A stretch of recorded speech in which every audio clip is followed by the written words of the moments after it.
Hey, so yeah, it's been a while. I'm sorry for taking so long. My phone has been broken for months, and that's my main form of editing and making content, because I hate editing on a computer. But I decided to suck it up for today to give you guys at least one video to hold you over until we get into the new continuity of Ground Zero, as I like to call it. But if you enjoy this video, subscribe, like, leave a comment, and that's basically it. You can tell I have no script for this part, but it's nice to just be talking to you guys again. Well, see you all later. Y'all enjoy now.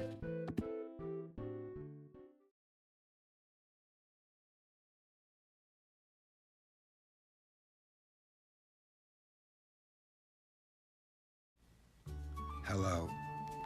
Welcome to my mediocre debut video. On this channel, I'll be doing a mix of terrible book reviews, mediocre gameplays, and terrible book reviews, audio playing over mediocre gameplays. Now, a week ago, I made the grave mistake of agreeing to review my friend's mediocre book series that I beta read. Now, why am I doing this? Money? Fame? Being a good friend? No. I'm doing this for the sheer fact that it is an opportunity to embarrass my dear friend. By the way, there will be spoilers in the video. If you care about this absolute rubbish being spoiled, then don't watch this video. And without further ado, let's get into the Ground Zero review. And where else do we start other than the beginning? Oh, the summary. So, I just lied to you. Get used to it. While yes, Ground Zero is a beginning story the main character we follow for 2.5 books, it's not actually the first book made in the series, nor is it the first canonically. The first book made in the series is the original Ground Zero, while the first canonically is Ground Zero War of the World, starring the main character's mother. Next episode we'll cover War of the World, and then we'll get to mainline. Got it? Don't? I don't care. Moving on. Okay. Before we actually start, you're gonna hear a name in the story that's gonna make you go, wait, that egotistical wrote his name in his friend's story. Dear viewer, that is not the case. Instead of me doing the non-consensual things, it's my friend this time. You see, he came up to me asking for names for his main characters that started with a D. After a wild conversation, he asked me what a name was on my socials, link in bio, in which most of them are Zeronia. Little did I know, I would be tied to this book for as long as I lived. Or he just named him after a Rumble Fighters character. Now, time to read the description on the back. The Monahays are a quiet and peaceful family, just trying to live their lives. But their lives are suddenly ripped apart without any warning, tearing the family apart and sending the youngest son, Zeronia, down an unintended path in his life. Gee, this sounds extremely edgy.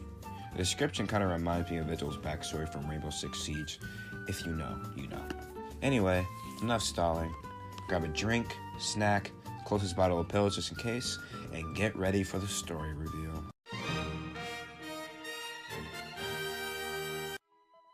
The epilogue starts off with our main character's mother waking up next to her husband after giving birth to 2 twin girls. The mother's name is Zayla Monahay, and the father's name is Cassidy Monahay. Real quick, as we delve further into the series, you'll start to see a naming scheme with the Monahay family. Keep that in mind. Anyway, after she gives birth to the twins, Zayla and Zara, she quickly breaks down in tears and says that this is the happiest she's ever been. Real sappy stuff. Attached yet? Don't be. Anyway, we skip 3 years in the same epilogue to Zayla giving birth again. Out pops a little baby boy and our very tolerable main character, Zeronia Monahay. Hey, that's me. Great. Now, his eyes are described as pink and purple, respectively, with crosses for pupils. So, since that's a bit difficult to think up by yourself, here's a rough estimate of what would look like in his left pink eye. Well, that's the epilogue done. Let's get into Chapter 0?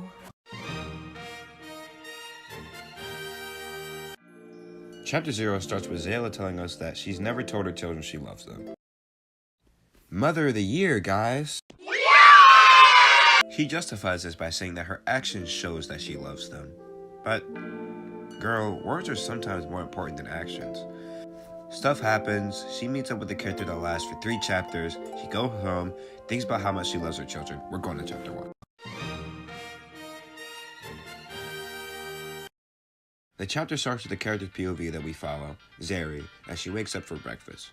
She shakes her sister awake like a Coke can, gets dressed, and then goes downstairs. She's immediately tackled by 5-star linebacker Zeronia, who I will be calling Zero for the rest of the video, unless I decide otherwise. The interaction here is a bit adorable, not gonna lie. Even though the dialogue is a bit wonky, I can tell how much they love each other. Kind of. Oh, I feel so bad for these poor children. After Zeri has finished breakfast, Zayla, the great mother that she is, asks her 2 7-year-old children to go into town by themselves. I don't think I need to tell you that sending 2 small, brainless marker humans to go walk into town by themselves is a bad idea.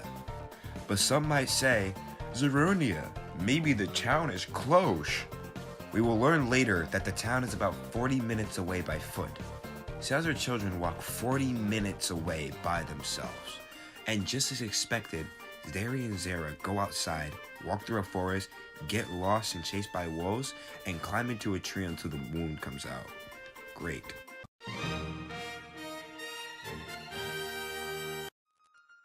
The chapter starts with Zara and Zeri, realizing they fell asleep on top of the tree and now they're completely They climb down and haul down to town.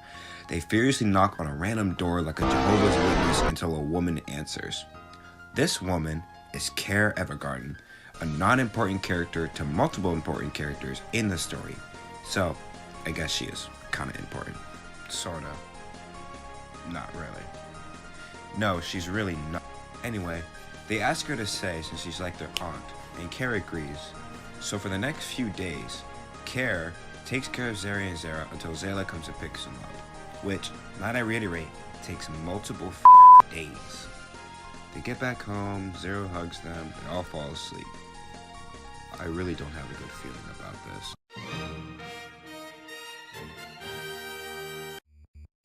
This chapter is basically just Zayla beating up her kids under the rise of training. Moving on now.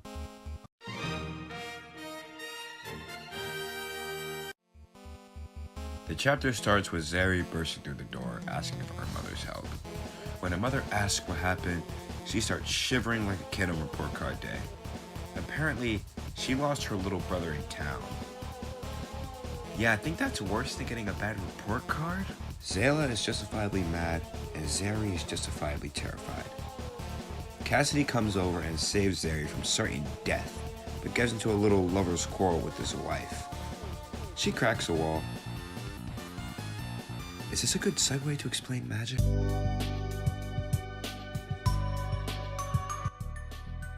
Magic in this universe serves a lot of purposes. Cooking, cleaning, flying, making your body unnaturally strong, etc., etc. Magic in this series isn't necessarily called magic, as it's called kinesis. For example, fire magic is pyrokinesis, ice magic is cryokinesis. Magic can also be used to make your body hard as rock or as strong as a Genshin Impact fan at a daycare. Alright, exclamation mode deactivated. Back to torture. Cassidy takes his daughter out to find his son. They come to the guild, and Zeri expresses her admiration for her father's high guild and exploration status. She is given her father's goggles as motivation for becoming an explorer, and they share a nice little moment between daughter and father. Oh, and they find Zero. That's cool, I guess.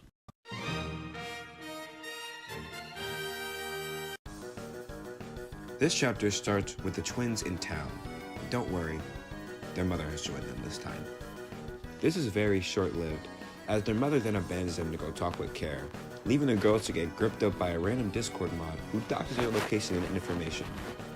It builds character, trust me. Oh, and when they break Zeri's arm, that also builds character. Zayla eventually stops them, stomps their face in, gets stopped, heals her daughter. They all go home like a happy family. Now, here comes the fun part. Chapter 6.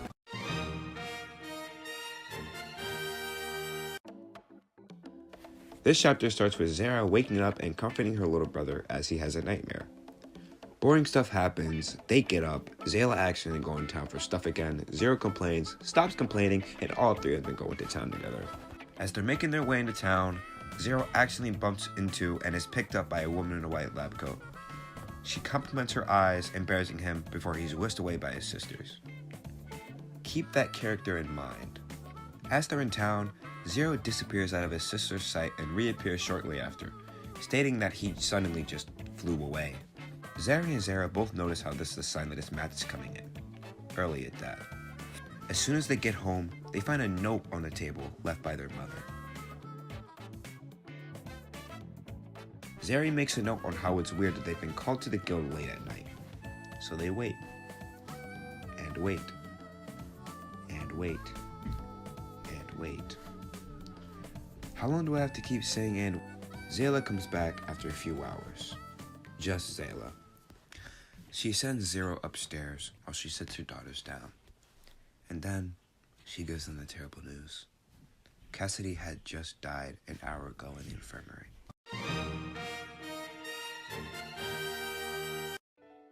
As Zari is contemplating her father's death, poor innocent Zeronia asks his big sister why she's so sad. She lies to him in an attempt to protect him, which she does more and more in the story. She tells her baby brother that their father just went on a trip. Oh, that poor, stupid kid. She goes downstairs to comfort her sister, and also notices that her mother is absent. What else is new? Suddenly, her mother bursts through the door frantically. She yells at her daughters that they need to leave before something... Hey, what is that?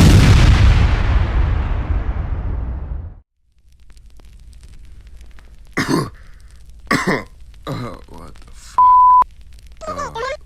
Sorry about that. I think I'm fine.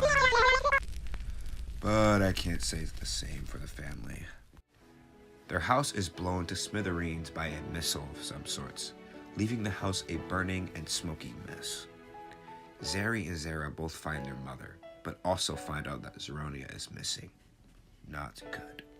Seeing no way out, Sayla does the only thing any mother would do. She hugs her children, tells them she loves them, and teleports them away to safety. They arrive at Kara's house, who tells them that someone is after them. She hugs the girls, tells them to stay safe, and teleports them away to a flower field, an entire region away from their home. A floral field, if you could say. Get it? Because the town they teleport to is floral field? I'll stop. The girls grip each other's hands, promise they'll always be with each other, and go off to the town about a mile ahead of them. By the way, I hope you didn't like these girls too much, because we won't be seeing them for the rest of the book.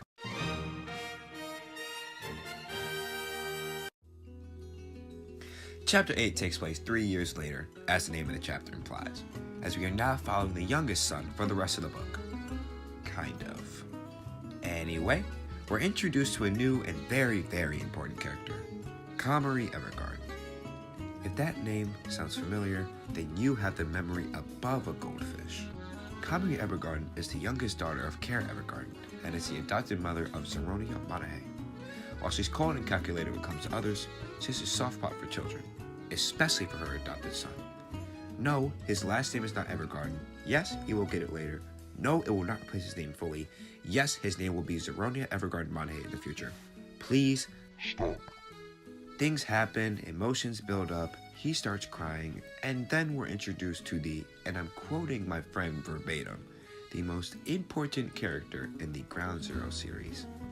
Yes, more important than Zayla. Yes, more important than Zero. Greer Evergarden is the older sister of Kamari Evergarden and is Zero's adoptive aunt. Greer is much softer than her younger sister when it comes to both adults and children, yet she's no pushover. She knows when to get serious, and is very spooky when she does. Greer comforts the boy, stops him from crying. We're moving on to the next chapter now.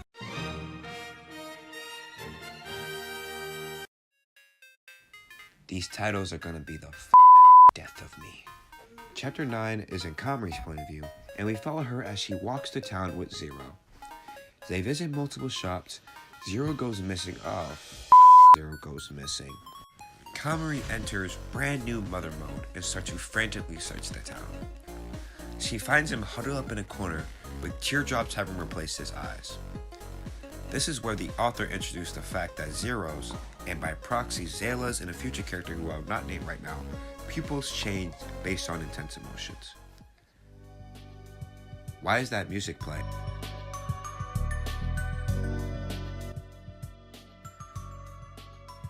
Well, as I said before, Zero's eyes change based on the emotions he's feeling. They go as follows. Sun pupils mean extreme happiness or comfort. Teardrop pupils mean extreme fear or sadness. Heart pupils mean he's extremely embarrassed or flustered like he's goddamn Sanji. And skulls mean extreme anger. Now, black scare with white dotted pupils mean a whole mix of emotions, but mostly pure, unadulterated hatred. Like what I have for Overwatch 2. Back to the story. Kamari picks her son up and carries him away to the guild, promising him that she'll protect him no matter what. Real talk, I like this chapter a bit. Shocker. It's just cute, I guess. I like the way the relationship between Kamari and Zero is built up in this chapter a little bit, and throughout the book in general. Anyway, onward. I wonder where they're moving to. Chapter 10 skips again 4 years in the future. Zero is now 12, and Kamari has fully embraced her role as a mother. You don't know what I mean by that last part. I forgot to mention that Kamari was having a conversation with her friend that she didn't know what she was doing or if she was capable of being a decent mother for Zero. Anyway, back to this dumpster fire. Zero complains about moving a bit, but then quickly backtracks when his mother expresses her shared sadness and annoyance of leaving once again. They take a day to pack their bags and hop on Greer's Griffin Azazel. As they're flying to the town on the Big Bird, Kamari asks her son if he'll miss school. Zero says no, as he is an incel and has no friends. Everyone point and laugh. Anyway, they arrive at town and are immediately greeted by a husband and wife with bright pink hair. No, my dear viewers, they aren't TikTok warriors. This is the good time to explain the different races in this series. Now, Zayla, Cassidy, Zeri, Zara, Zeronia, Kamari, and Greer are all humans. Humans have a great balance between mana, strength, speed, and endurance, and are the only race that can increase those stats with extreme ease. Fairies are detectable by their naturally hot pink hair and butterfly-like wings on their backs. They are efficient at speed and decent at magic. Their physical strength is nothing to write home to, and their endurance is terrible. They grow to be shorter than most other races, save for the elves. Speaking of elves, elves are notable for their naturally neon green hair and pointy ears. They are built for magic, nothing else. They have crappy speed, terrible endurance, and the strength of your average D&D fan. And lastly, for now, we have demons. Demons are known for their bright red hair and sharp horns sticking out of their head. The size of a demon's horns determine their strength. The bigger their horns, the more the physical strength. Speaking of that, demons have the greatest natural physical strength and endurance out of any race, as well as being able to grow the tallest.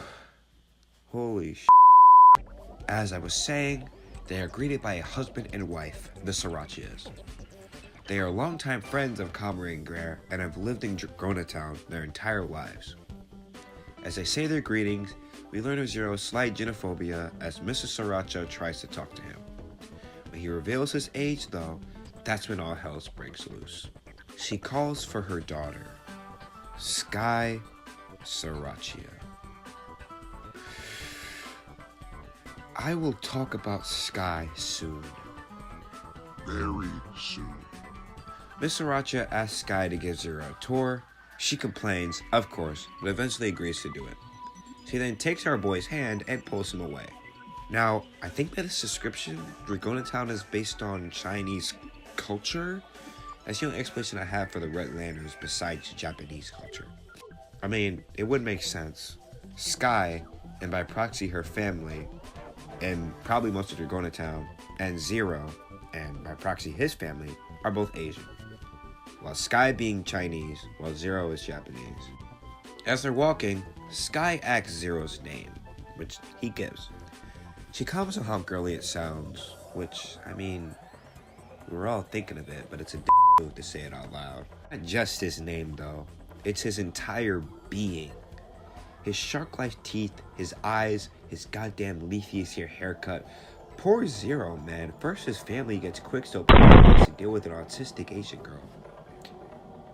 Now that I think about it, that doesn't sound too talking. Zero was jump scared by another girl. Sky's best friend and best girl, Rishi Dimitra. She's French, so she's lost points. Everything else is cool. I like especially how she's an like me.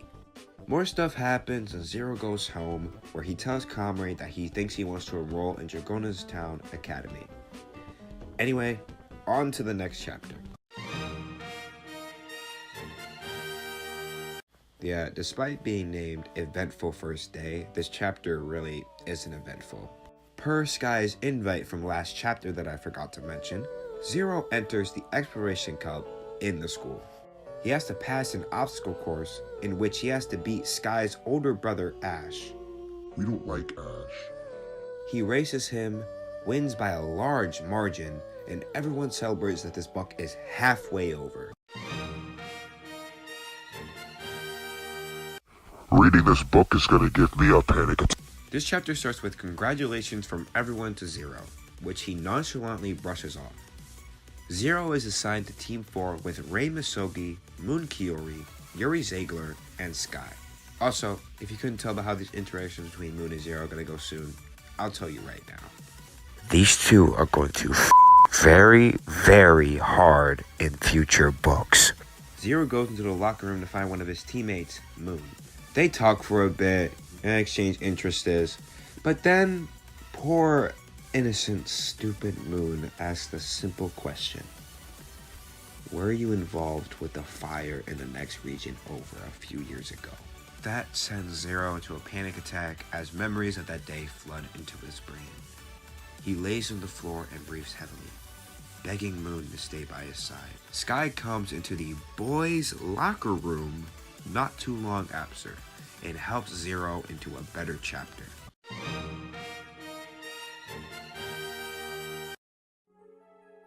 The chapter begins right where we left off, with Moon apologizing profusely. Sky doesn't give a single f***. They go up to his house and bring him inside with his mother's permission. And as Zero goes upstairs to calm down, she sits the two down and begins to tell a stripped down backstory of Zero.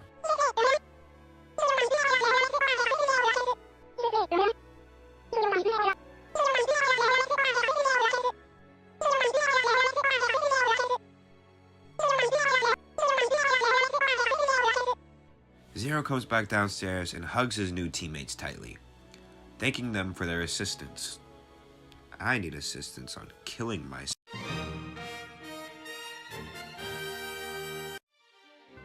This chapter starts in Sky's point of view, with the club coach assigning Sky, Zero, Rei, Yuri, and Moon on their first mission.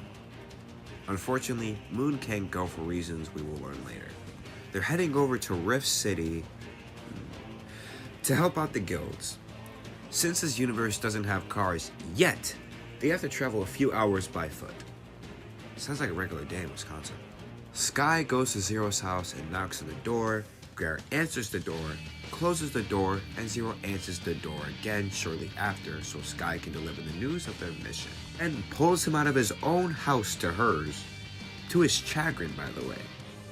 Zero is then pulled up to her room, further than I've gone with a girl, that's for sure, and watches as she packs up her stuff. In her, Sky walks him back home. Zero trauma dumps. We're moving on.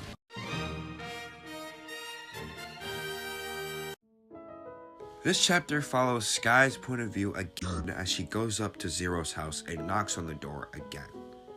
Why he hasn't got a restraining order is beyond me.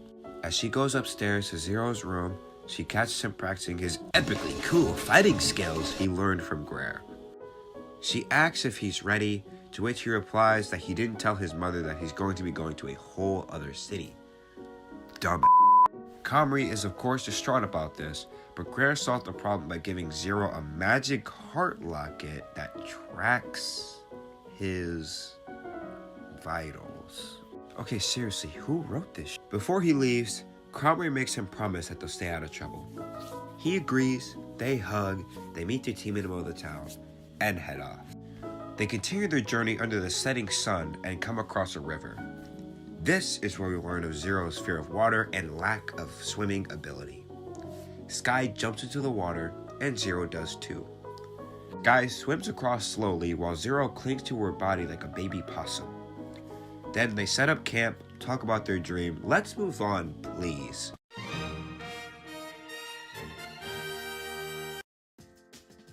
They make it to the Rift City gate at the start of this chapter. Rift City is described as a sort of jungle town, with trees making up most of the buildings, like houses and infirmaries.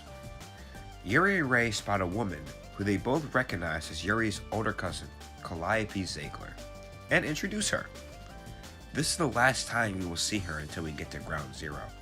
Calliope leads the group to the guild, where they meet the guild master and his vice, Tiva Lockwood and Jay Soul. Anyway, those two notice Zero and, for whatever reason, starts to mention the incident that killed his family. Like, what the Who would do that? Obviously, this sends Zero into another panic attack and he teleports away. Sky then finds Zero, comforts him, and they go back to their mission. Next chapter. I wonder what kind of mission they were assigned. The person they figure out they're escorting is named Rikia Flameheart. She's the niece of the guildmaster of the second guild.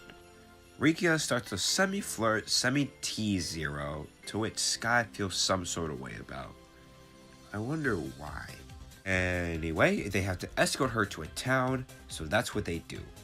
She continues to flirt with Zero, Sky continues to be jealous, and Yuri and Ray continue to be completely insignificant. But everything takes a left turn when blades start flying from the sky like they're getting attacked by Moon Knight. They duck behind a rock for cover. Ray yells that he doesn't know what's going on. Neither do I, Ray. Sky comes up with an idea to let the string carry them away, and we're moving on to the next chapter.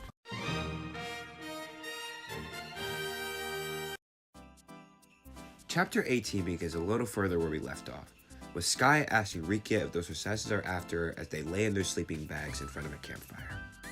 She denies it, saying that she's not important enough to be hunted, which leaves Sky flabbergasted. If they're not after Rikia, who are they after? The answer is really obvious when you think about it. Fast forward a few hours, they're attacked again as they're walking. They're held up at knife point as Zero recognizes their attackers. They're after him, not Rikia. So, he unleashes his greatest ability, flames.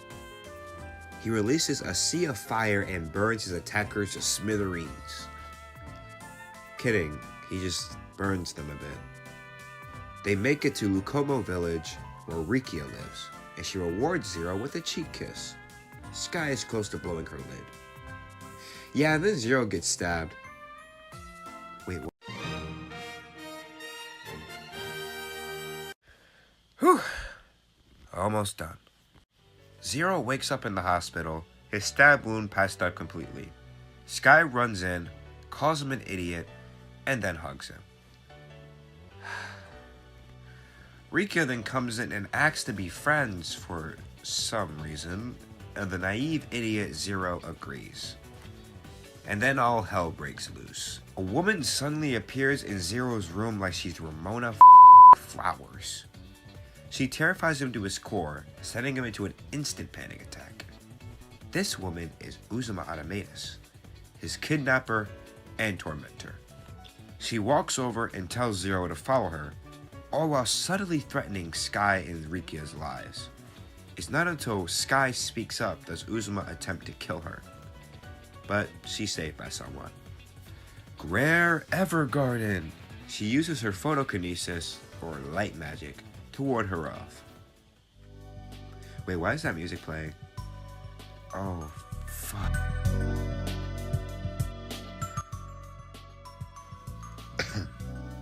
In the Ground Zero series, there are many different magic types, or kinesis. But not all kinesis can be used by everyone. There are some that are passed down by bloodline. For example, Photokinesis can only be used by Greer and her mother, but not by Comrie. Azure pyrokinesis can only be used by Zero, and any children that he has will have the chance to inherit that magic.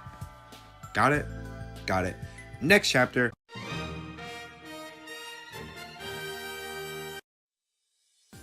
This chapter is basically just Sky trying to figure out why Zero is avoiding her. I don't blame him, I'd avoid this pest too. Sky learns that Ash, her older brother, who's been bullying Zero for a little now, has threatened Zero to stay away from Sky. She has an argument with him, assures Zero she'll be fine, almost kisses him on his own bed. Please get me on to the next chapter. This chapter is useless and provides nothing to the story. Moving on. Stop. Stop. Jesus Christ, I can't stay on this side anymore. I don't care what happens to me, as long as I can prove that idiot wrong. Hey, I'm Kalibre, a shameless copy of Dark Markiplier. Bite me.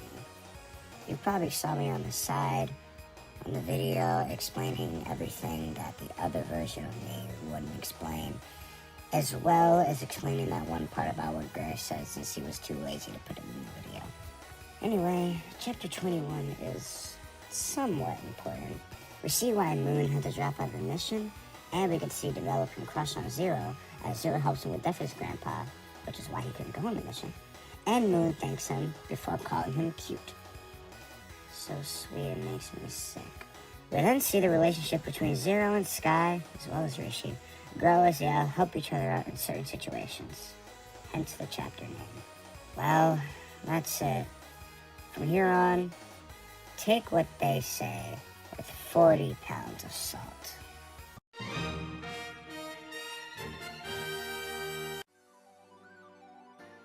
Sky is talking with her mother about the weird feeling in her stomach whenever she talks or sees Zero, and her mother teases her about it.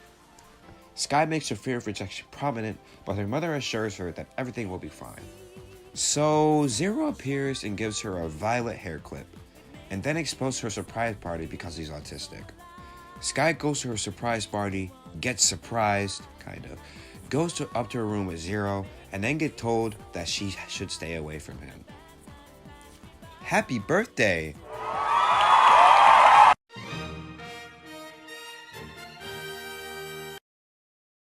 Moon's only POV chapter in which he helps Sky confess to Zero.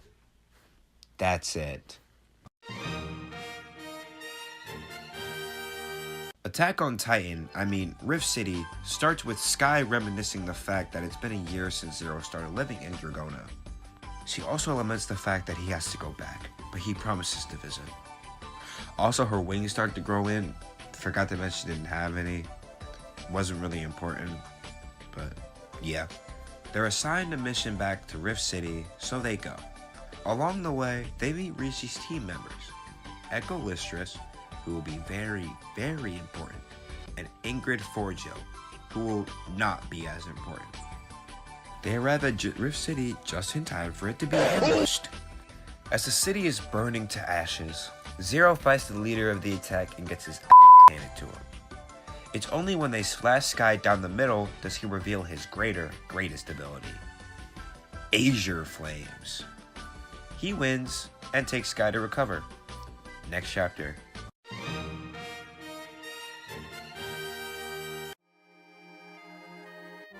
Sky wakes up with a new sense of adventure. So she suggests they go explore a cave literally named the Devil's Den. You guys can see my chagrin with Sky now. Zero reluctantly agrees and they sneak out at night 2 weeks later. They explore the cave carefully. Zero carefully, and Sky like a kid in a candy store. But then something happens. While off guard, Sky is slashed deeply by a giant spider while Zero is stabbed through the heart. He kills it in his last moments. Sky desperately tries to heal him before she passes out, but it doesn't seem to work. Sky then wakes up in the hospital, surrounded by her teary-eyed parents and brother. She knows she won't make it, so in her last moment she tells her family that she loves them and Zero with all of her heart. She passes away shortly after.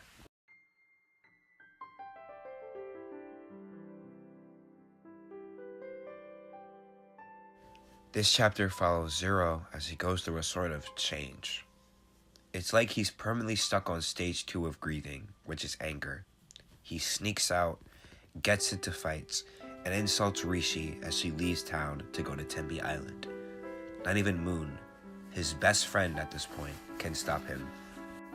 It's not until his mother tells him that she understands his pain, that she also lost someone close to her before. She knows how much it hurts.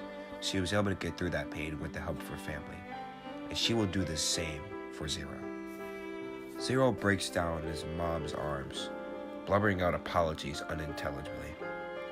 Skip about a few months later, now having gotten a bit of closure, Zero and his family, along with Moon, who's now named Hero, are now traveling back to Floral Field. They teleport there and run into his older sisters, who are now 16.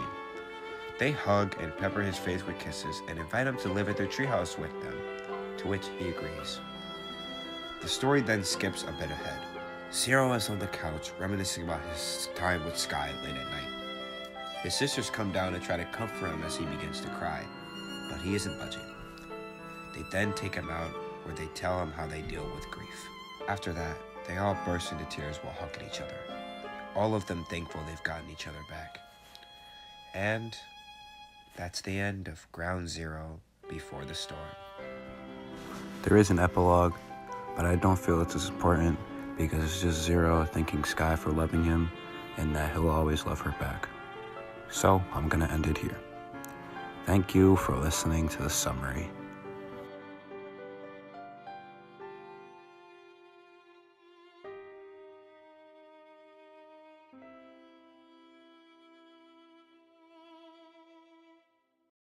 Now it's time for the actual review. I knew you guys were waiting for this one.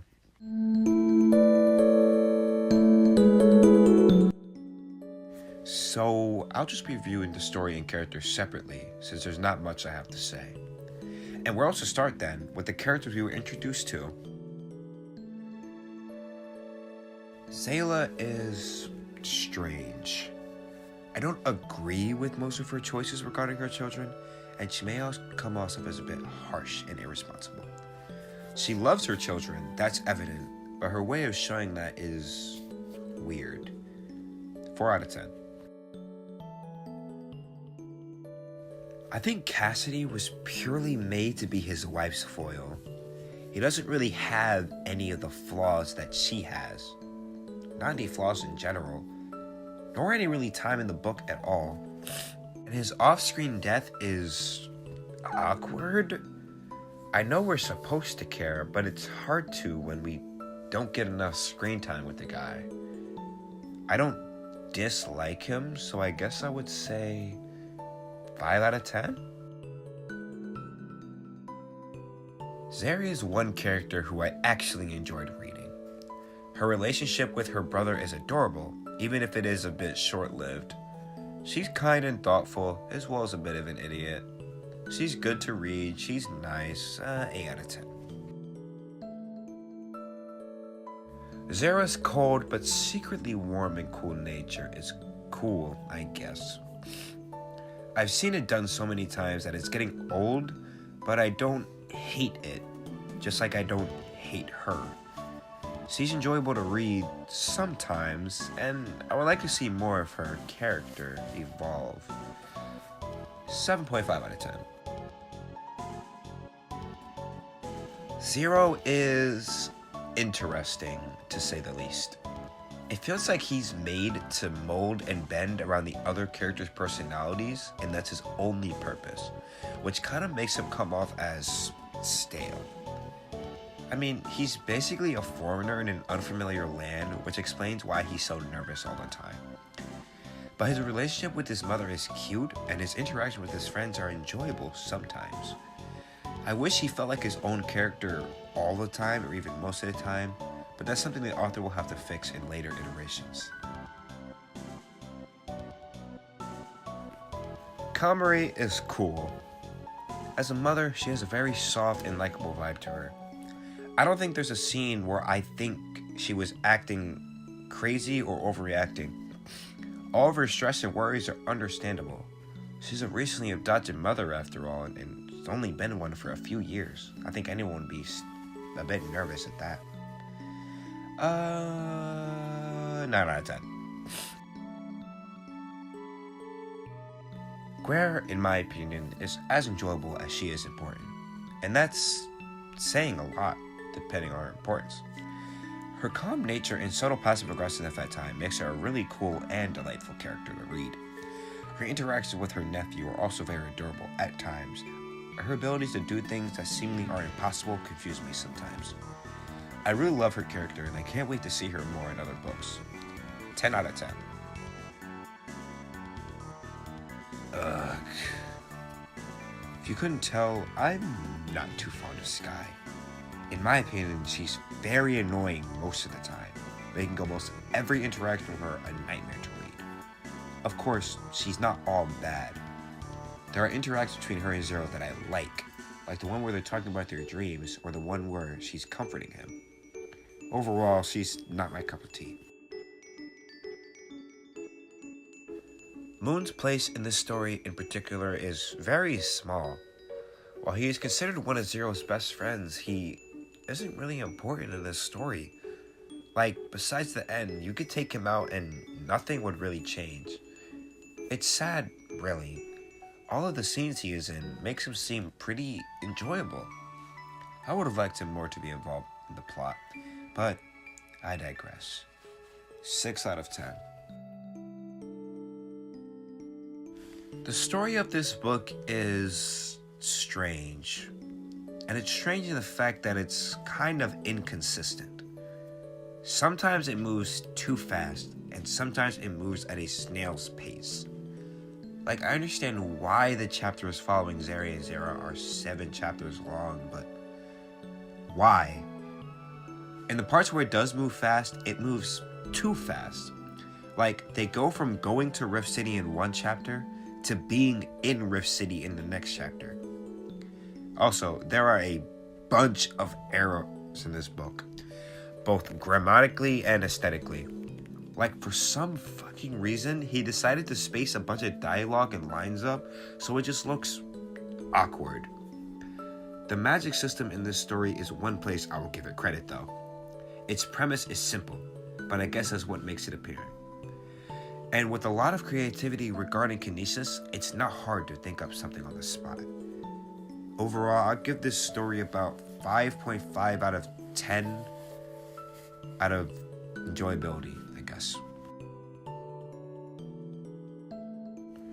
Overall, I wouldn't suggest reading this if you're expecting something of high quality. If you want something stupid and fun to read and just that, I would suggest this book. But don't take it too seriously. And, well, that's basically everything. I hope you enjoyed my debut video.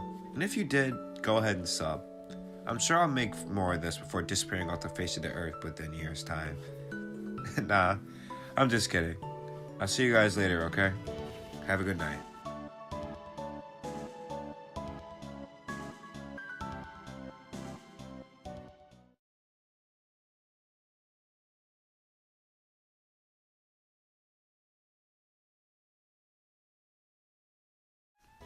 Hey. Oh, hey, look, I'm circular now. Isn't that neat? Didn't think I'd be back so soon, huh? Or late, whenever this video goes up. As I promised in my debut video for Ground Zero Before the Storm, I am going to be reviewing Ground Zero War of the World in this video. This video isn't going to be as long as the last one, as there are about 100 less pages. So, there's something to look forward to. But this video is special. Today, I'm going to be joined by my partner in crime and best friend, allegedly. Drum roll, please. Shio. Yep, that's her. Moving on now. Now, as I'm writing the script, the book has been released to the public. Go look up Ground Zero, War of the World by L. Perry if you want to give it a read to avoid spoilers. Same goes for Before the Storm. Don't worry, I'll still be here when you finish. Now, part 1 isn't really required to understand this video, but I still highly request it. It took a lot of work to make that video, and I would really appreciate it. Anyway, this book follows the mother of the Ground Zero series protagonists, Zeronia Monaghan's Zayla Mishra, as well as her best friend and main villain in the series, and as well as Zero's father. Fun. Alright, now, enough stalling. Let's dive right in.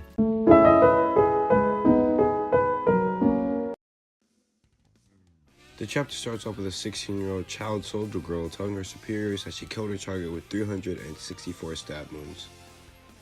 Yeah, this is going to be really fun. This girl is Zayla Mishra. You may know her as the mother of Zeronia, Zara, and Zarian. Don't worry, she's just as insufferable here, but she won't be nearly as bad as Zero in the future. As she's walking down the hall, she's called by a girl who jumps on her back. Described with bright red hair and black horns on the top of her head, this girl is Uzuma Adameus. Didn't we hear about her in the last? I'm getting there. Uzuma is the woman in the last book who tried to kidnap Zero back with her. She will play a much more important role in this book and the very next one, and God, I can't wait for the next one. So, just to get this out of the way, I have already explained races and their attributes, but I go over this quickly as just a reminder, or to just tell people who didn't watch the last video, which is probably a lot of you. Elves are extremely short, have naturally green hair, pointy ears, and are very weak in everything that's not magic. Humans have a range between orange, black, and brown hair, and they are balanced in everything and go the fast side of every race. Demons are usually tall and muscular. Even if they aren't, they are still the physically strongest race naturally. They are all discernible by their naturally red hair and black horns. And fun fact, the bigger the horns, the stronger they are. Fairies are short, but not as short as elves, and are built for magic and speed. They have varying sizes of butterfly wings on their back and naturally pink hair. Alright, that takes care of that. Anyway, Zayla expresses her annoyance at how white Uzuma's clothes are and how energetic she is despite being in the middle of a war.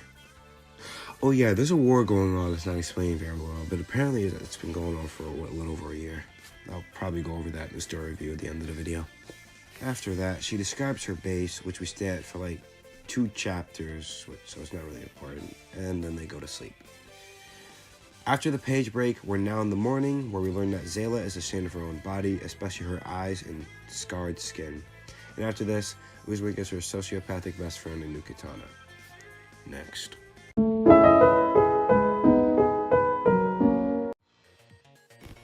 This chapter starts with Zayla whispering through her badge radio thing that she's in position. Uzuma, of course, isn't taking this seriously, which Zayla once again complains about. We'll definitely be hearing that a lot. Zayla then walks up to a group of raiders with her hands up, telling them that she's a part of the Zero Factor organization assigned to protect the village they're attacking. When they refuse, she gives a signal to attack. During her attack, as her troops are ravaging the raiders, Uzuma shows her hyper sadism by digging an arrow deep into a guy's wound, and it seems to bring her intense pleasure. Zayla puts the guy out of his mercy by stabbing him in the brain with her sword. So, there's that. After they finish cleaning up and burying the bodies, they go to the troops they send ahead of them and find them all dead. Zayla quickly picks up on what's going on and grabs Uzuma before rushing back to base. And as they're lowering down in the elevator back down to their underground base, Uzuma comforts her best friend by reminding her not to get too attached to her squads for the reason of what happened earlier. Yeah. Great friend, everybody.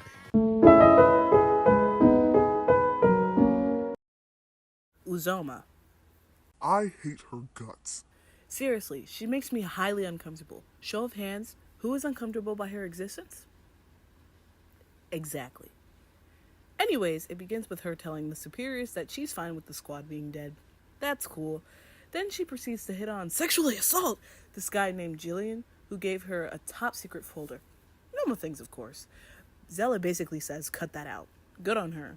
Uzuma's ordered to go to the conference room, which turns out to be empty. Strange. She goes into the back room and reads the file. It basically says that they've got to go to some village nearby to protect someone. Wonder who? She informs Zella, who goes emo. Rethinking her life, she asks Uzoma if they're fighting in the war for nothing. Uzoma kind of threatens her. Friendly interactions, people. Probably the friendliest interactions you'll get from a demon. They get to the village, which sounds pretty cozy and welcoming. They meet the guy who they have to protect. He's described as pretty handsome. He's Cassidy. Cassidy Amanahe's bloodline is apparently being targeted, and he has no clue why. Very vital to know, of course. Then, kids manage to drag him away. Could never be me. And Uzoma teases Zella about her seemingly having a crush on the guy.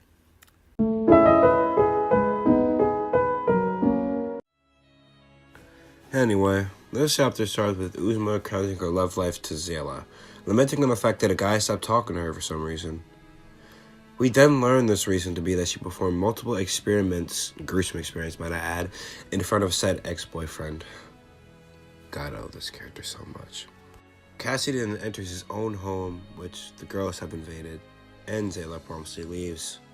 Due to their orders, though, Uzuma has to stay with him at all times, as one person has to remain by the side of Cassidy in case anything happens.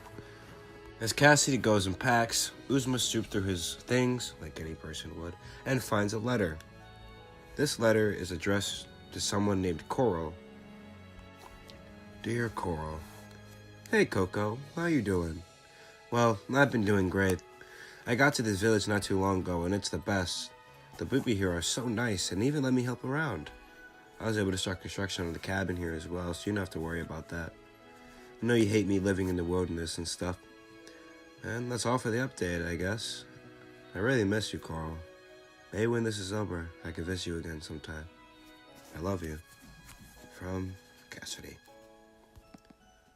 After reading that, Uzuma comments on how cute it is before reading the response. Hello. It's good to hear from you again. I'm glad you're doing well. I'm not doing so bad myself. I just got a job as a nurse in the village I moved to. It's a tiring job, but it's really worth it. I'm glad to hear that you found a place to call home and that you're helping out. Seems like I actually did teach you a thing or two. But seriously, please be safe out there. After we lost Jax, I've just been so worried about you. You're all I have left.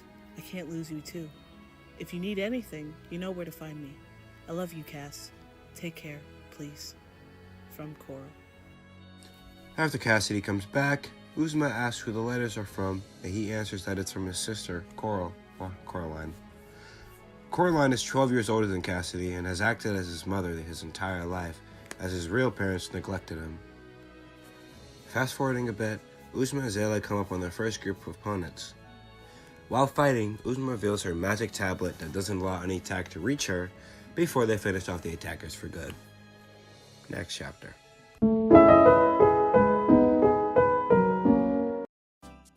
As Uzuma is raging about her destroyed equipment that Cassie destroyed last chapter by an accident, Zela and Cassidy are talking about their families. Zela bluntly tells Cassidy that her family is dead as and before asking Cassidy what his family is like. Luckily, or unluckily, most of Cassidy's family is alive and well, and it's a complete shit. Coraline is his only guardian figure, taking him in when he was 8 and she was 20. His oldest brother, Jax, who was helping taking care of him, was assassinated. Yeesh. And his parents are trying their best to pretend he doesn't exist. Yeesh. After they get back on the road, we then go into a flashback of when Cassidy was 8. He overheard his parents and older sister arguing before she came into his room to comfort him. After that, she told him to pack up since he'd be living with her from now on. He obliged, although confused, and the flashback ends there. Next chapter.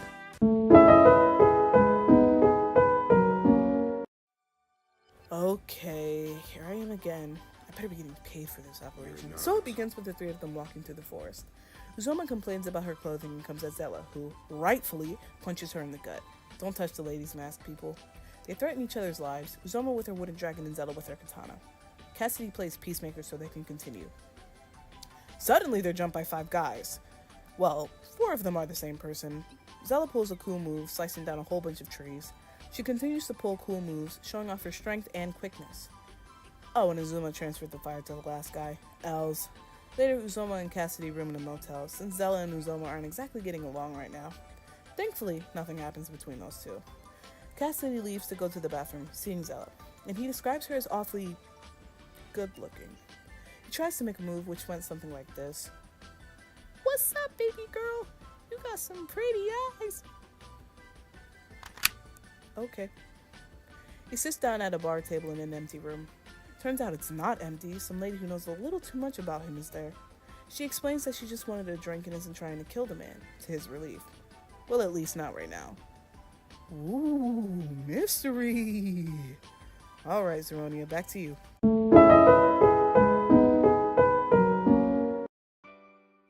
Chapter 7 starts out with a man in a black suit walking through a loud bar looking for somebody.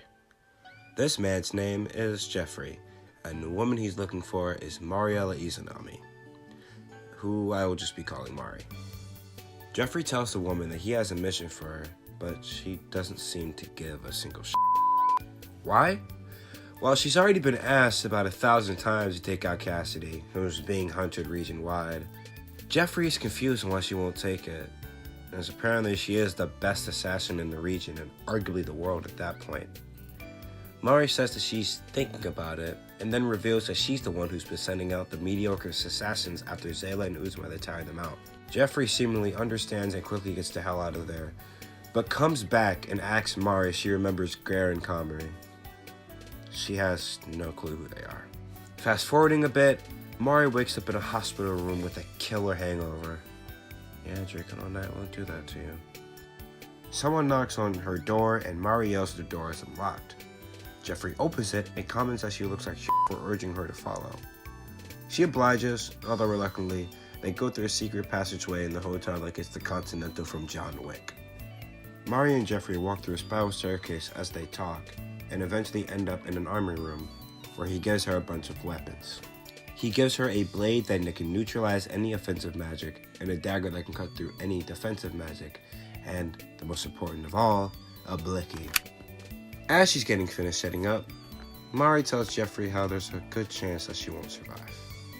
Jeffrey was already aware of this.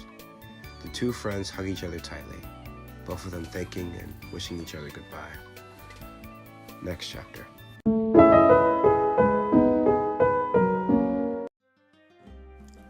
This chapter follows Coral as she's sitting in her office, lamenting over the fact that she can't think of anything to write to her brother.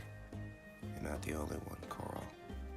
Anyway, her coworker comes in and sparks up a conversation, which then sends us into a flashback where we see Coral taking care of a then 8-year-old Cassidy as she takes him to the park. As she sits on the bench and watches him play, she's joined by her older brother Jax randomly, and he asks if she has full custody of Cassidy. She says that she doesn't have custody of Cassidy and has absolutely no money to pay for court to get custody of Cassidy. But strangely, it doesn't seem like their parents care. Jax offers his help, but she denies it and says that they're happy and comfortable with where they're living right now. After the flashback, Coral finally gets inspiration for the letter, telling him things like how to take care of himself and how much she loves him like any mother would. Next chapter.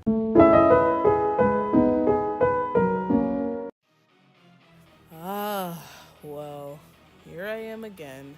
Zeronia, I will be bombing your house soon enough. You never transition nicely. What are you talking about? Right, so Uzoma and Zella snap at Cassidy for sharing information with a stranger, Mari. Rightfully so, in my opinion. Cassidy never learned about stranger danger or played any murder mystery-esque game. They spotted deer. Ooh, goody. Except Cassidy causes Zella to miss her shot. Not goody. They get into a fight about it. Cassidy taking the pacifist route and Zella taking the genocide route. Not literally, but you can make sense of that. They seemingly make a competition on who has more trauma. Cassidy ends up crying, so I say Zella wins. Later, in their tents, Uzoma busts into Zella's tent. Uzoma and Cassidy were being loud. Ahem! Anyways, Zella tells Uzoma that Cassidy saw and complimented her eyes. Uzoma spits some knowledge at her that maybe she should loosen up and let herself be emotional. Go ahead, Zeronia.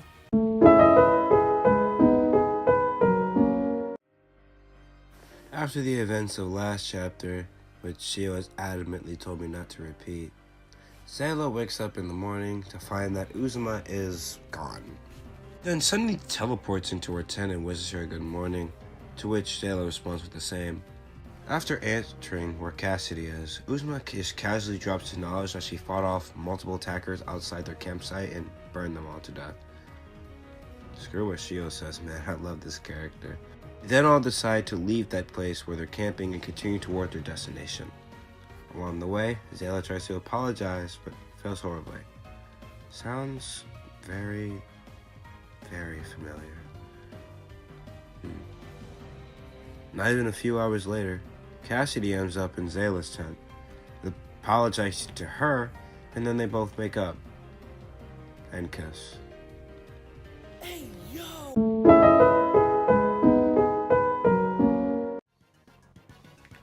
This chapter follows Mari again as she wakes up at a different hotel than before. She was kicked out of the last one for being a violent alcoholic, kind of like Shio's dad. Hey! Anyway, her door is suddenly blown off the hinges as she gets up out of bed. As fireballs are being shot at her, she pulls out her tool and begins to fire back. And, proving that she's the best assassin in the world, she wall bangs her attacker with 3 shots like a Call of Duty player.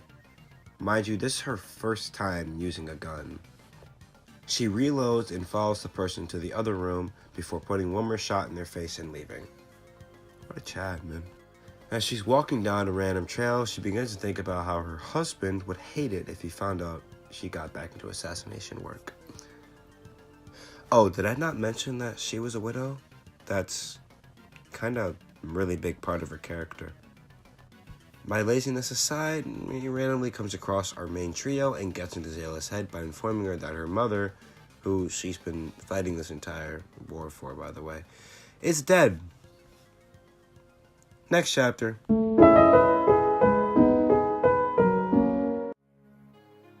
It starts with Mara getting a bottle of whiskey, light drinker here, and trying to plan a way to break the barrier and kill Cassidy. She tests her aim. Despite all the alcohol she just downed, she manages to shoot perfectly at a coin. She then questions if she's really not scared to die, stabbing her hand because it's just her family blood talking. Well, she sounds pretty crazy. She realizes that stabbing herself hurt. Wow! She was bandaging her injury when she heard a woman behind her. That woman was Rosa.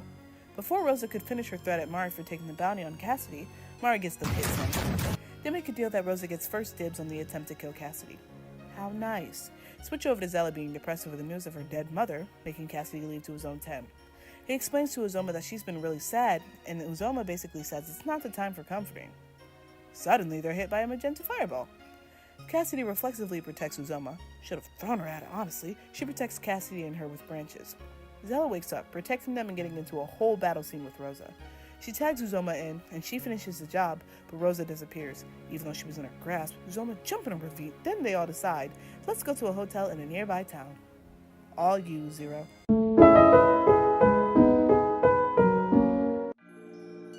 This chapter begins with Mari making fun of Rosa for losing to a person who doesn't specialize in hand-to-hand combat.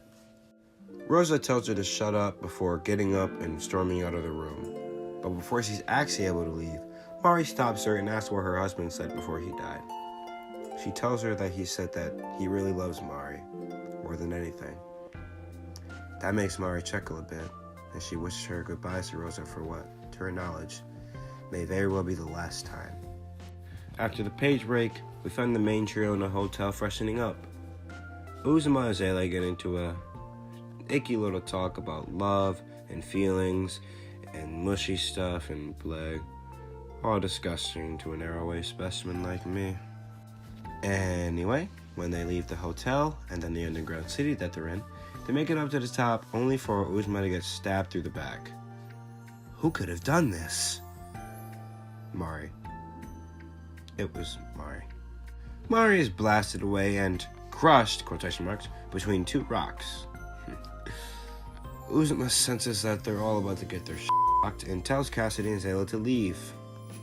After a bit of back and forth, Zayla and Cassidy finally move downstairs as Mari bursts out of the rocks. Uzuma, for the first time ever in the book, tries her very best to kill, but doesn't actually get the kill, only gaining a few new holes in her leg and a completely torn apart throat. After that, Mari throws her body down the stairs and entices Zayla to fight. with the final nail in the coffin being her shooting Cassidy in the leg. They fight, Zayla gets her kicked harder than I think anyone has in the series, and is left barely alive next to Cassidy. Cassidy tries to trade his life for Zayla's, and that goes well. About as well as you'd expect. With Cassidy dead, she ends the chapter by shooting Zayla and carrying all 3 bodies out of the underground village. Jeepers.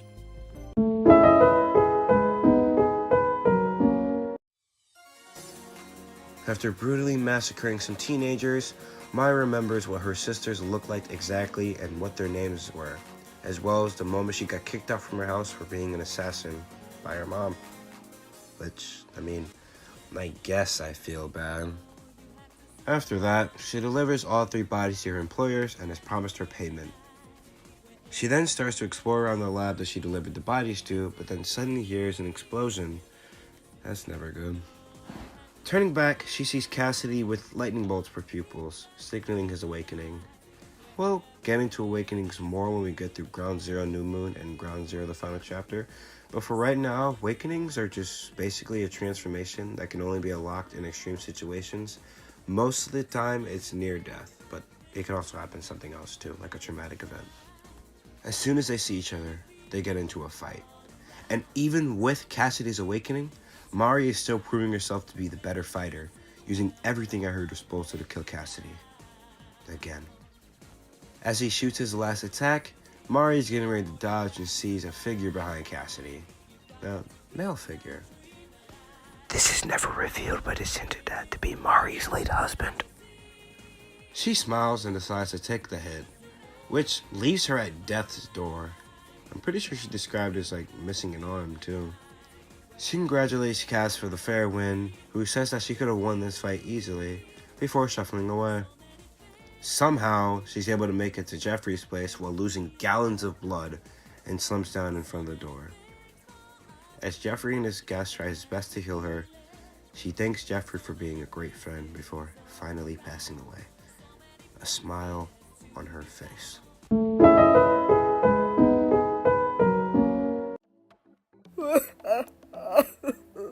Do your lines. Oh, sorry.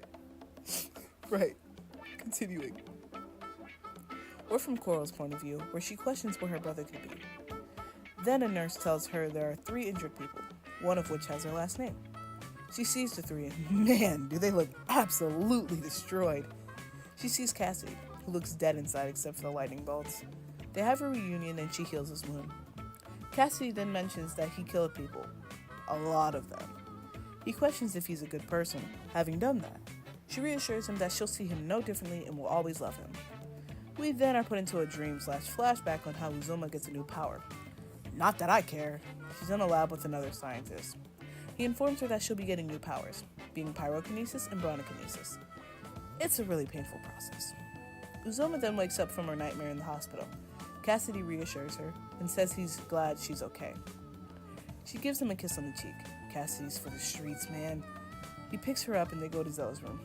Once they all reunite, Zella points out that she can feel that Cassidy's much stronger since he's awakened. Then they kiss. I give up. He reveals that he'd been in love with Zella for a while, but accepted a kiss from Uzuma 5 minutes ago. Coral goes by the room, seemingly crying, which causes Cassidy to follow her. Alright, Zero, take it away.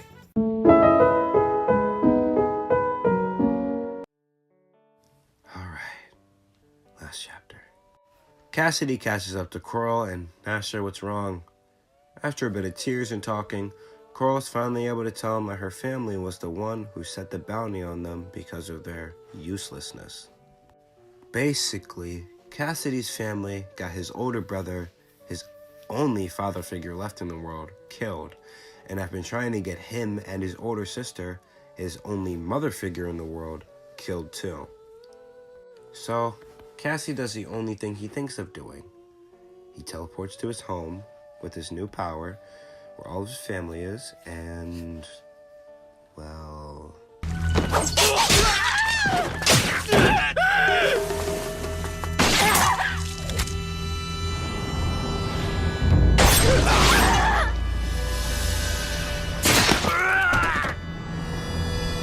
Yeah, Yeah, so the Monaghan bloodline is basically finished. And that's cool, I guess. After killing literally everyone with the last name Monaghan in that house, he teleports back to Coral and tells her of his actions.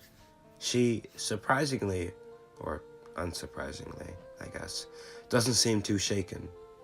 He has one last request for his older sister, though. Erase his memory of the event and stay far away from him until the right moment. Of course, she's very reluctant to do this. Cassidy is like her son, and she's been raising him since she was 12. But she knows that this is the way she has to be. So, she tells Cassidy that she loves him before kissing him on the forehead and erasing his memory. Fast forwarding a bit, Cassidy and Zayla are celebrating the end of the war, but see Uzuma slipping away from the crowd strangely. When they follow her, they say that she's convincing with her superiors and being let off, they assume. Instead of walking away like a normal person, though, Uzuma kills all of her superiors in a second. Uzuma bursts through the door and demands to know what she's doing, and Uzuma explains that she's gaining control of the region for her and Zayla and asks her to join her. God, she's so much fun. Anyway, Zayla says no to this crazy and Uzuma gets depressed. She wishes Cassidy and Zayla a good life, ironic, and walks off, leaving a teary Zayla with Cassidy. Cass then sees the opportunity. He gets down on one knee and takes his now girlfriend's hand. He tells her how she's the most beautiful girl in the world and how she's made him the happiest man alive. He asks for her hand in marriage, as she excitedly says yes with tears in her eyes. He takes the ring out of his back pocket and slips it onto her finger. And they both share a kiss before walking off into the sunset together. And that's the end of Ground Zero War of the World.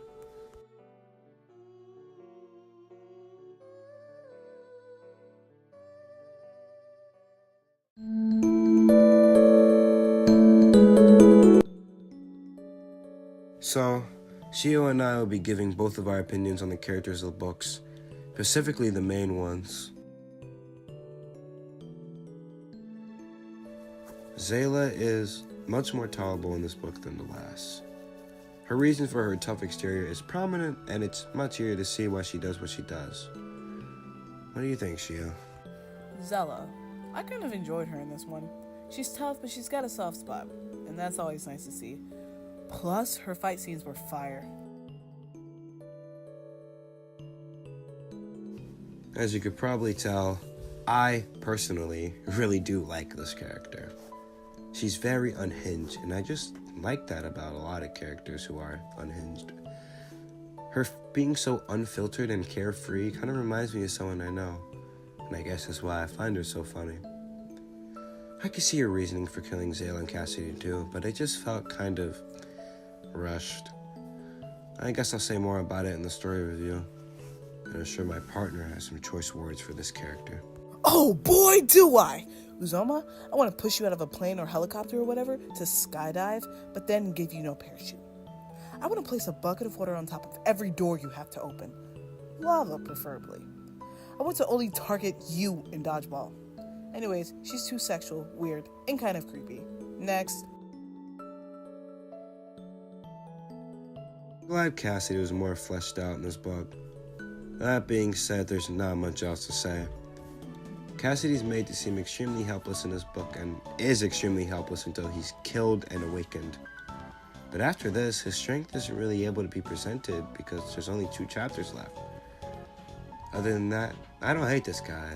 He has a good heart and I can tell that he loves his friends. I wonder if you have anything to say about him, Shio. I enjoyed how emotional he was. Sometimes it was comedic. Problem I had with him? Well, he was weak as ever and didn't have much to offer for the majority of the book. Basically what you said, but I put those things into like and dislike categories. Mari, oh Mari. Mari, though being such a short-lived character, was definitely my favorite out of everyone in the book. She was just so bad and cool, while also being sort of a tragic character that I can sympathize for. I think her semi-suicide death was kind of lame, but it's kind of hard to kill a character that strong with the death being sort of lame, so I don't really blame him. Do you have any differing opinions, Shio? I loved Mari too. My problem was how nonchalant she was most of the time. She was cool, but it sometimes got a little weird because I couldn't tell which way she was going. And I was quite disturbed when she stabbed her hand. Sad about her death, but hopefully she gets to see those she loves in the afterlife.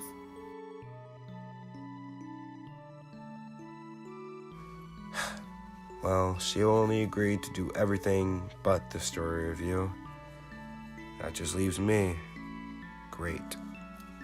Now, with that being said, how the hell is this story more mediocre than the last book? Well, let me rephrase that.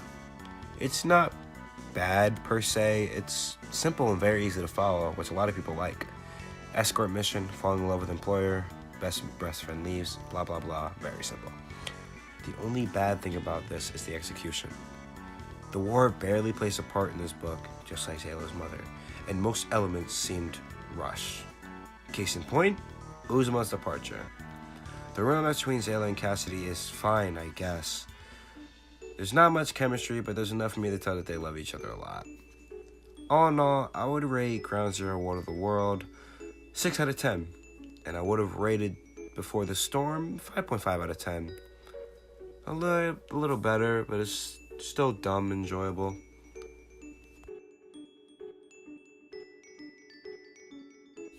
Anyway, thanks for watching this video. Sorry it took so long for how short this video actually is. I know it must be a bit disappointing. We've been very busy with a lot of things. I haven't been able to do much editing or script writing. But trust me, it won't take as long as next time. Maybe. If I recall correctly, we're entering mainline, and the mainline books are very, very long and very, very painful. Just for reference, I'm pretty sure the first Ground Zero book is about 400 pages long. Fun. Well, with that being said, I hope you all have a good night.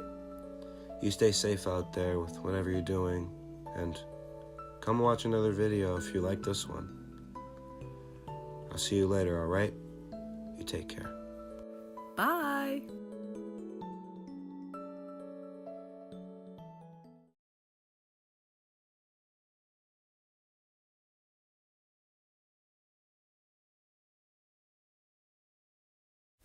Each second I travel on, I'm haunted by the image of Ground Zero. I can't keep going like this. I feel like I'm about to... Welcome to part 3, I guess. So, we're finally at mainline. About time. This book, though, is very, very long. Probably because the formatting is... Anyway, this one should be a lot of fun. Mostly because this is the worst one in the series, and I usually have fun with bad books. Sometimes. Oh, and you might ask, Zeronia, how is this the worst book in the series? Everything. Everything in this book makes it the worst in the series.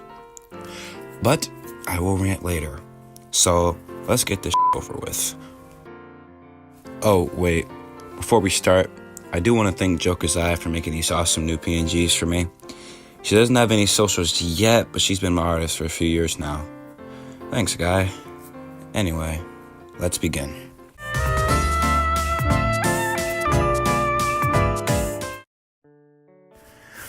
Chapter 1 starts with 2 boys sitting under a tree sweating profusely.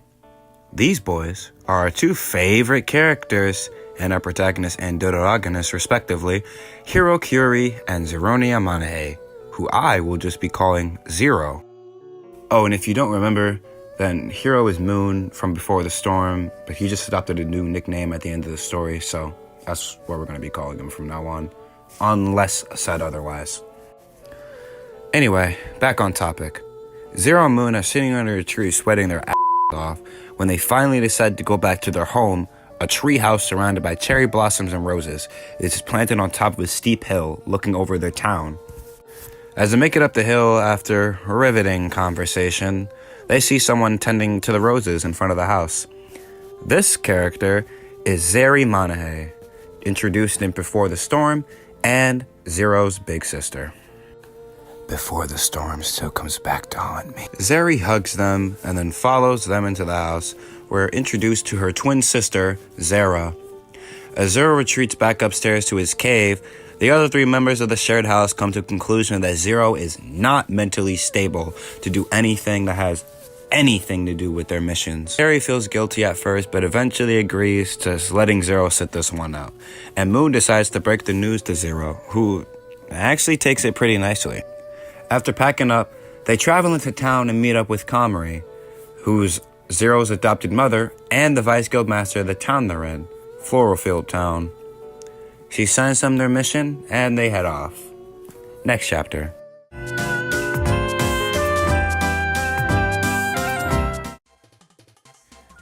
The chapter starts off with Hero revealing that he's stupid and doesn't know what the artifact they're trying to retrieve looks like. Zero rightfully calls him an idiot before explaining that the artifact is a white tablet plastered in gold with the face of a dragon on the front. Keep this in mind.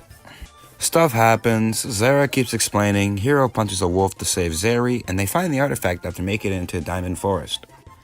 She goes to grab it, but is immediately slapped back by something. That something being a stone giant. They fight it and get their ass whooped, only being saved when Zero swoops in and one-shots the giant because it was weekend.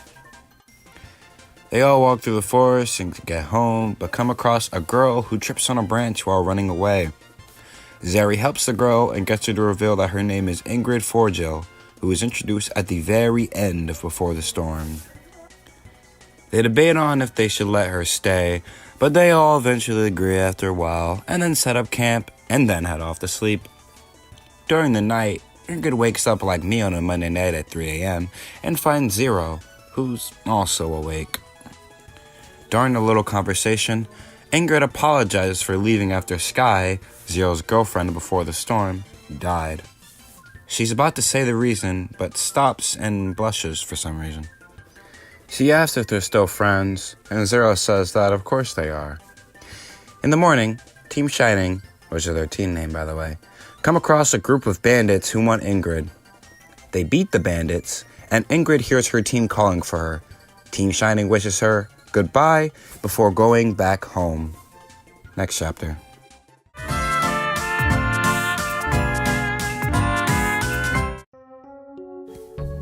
These chapter titles remind me of isekai anime titles.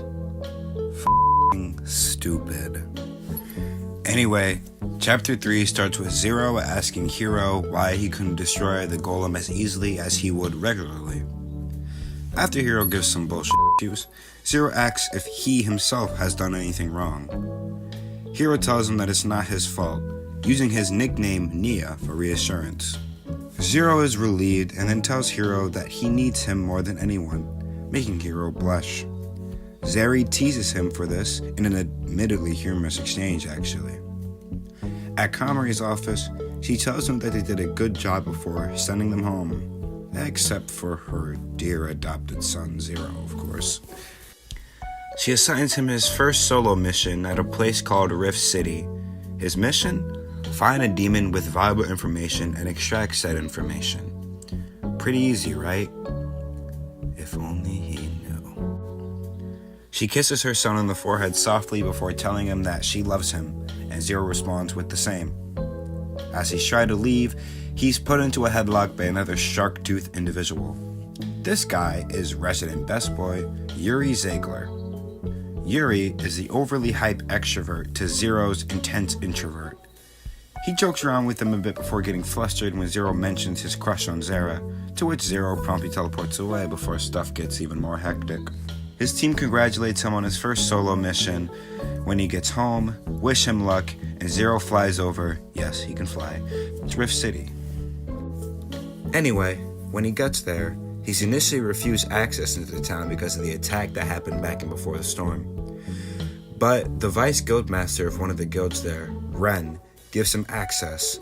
They give each other their greetings before Ren welcomes back to Rift City and Zero goes on his way. As Zero is exploring the city, he's suddenly stopped by a girl with purple hair who seems to already know him. This girl, or woman as I should say, is Tiva Lockwood, the 22-year-old vice guild master of the other guild in Rift City and one of the people Zero saved. She gives him his warm welcome back along with a hug and tells Zero to visit the guild to go see Jay. Zero was already playing that though, and then proceeds to make his way towards it. Next chapter.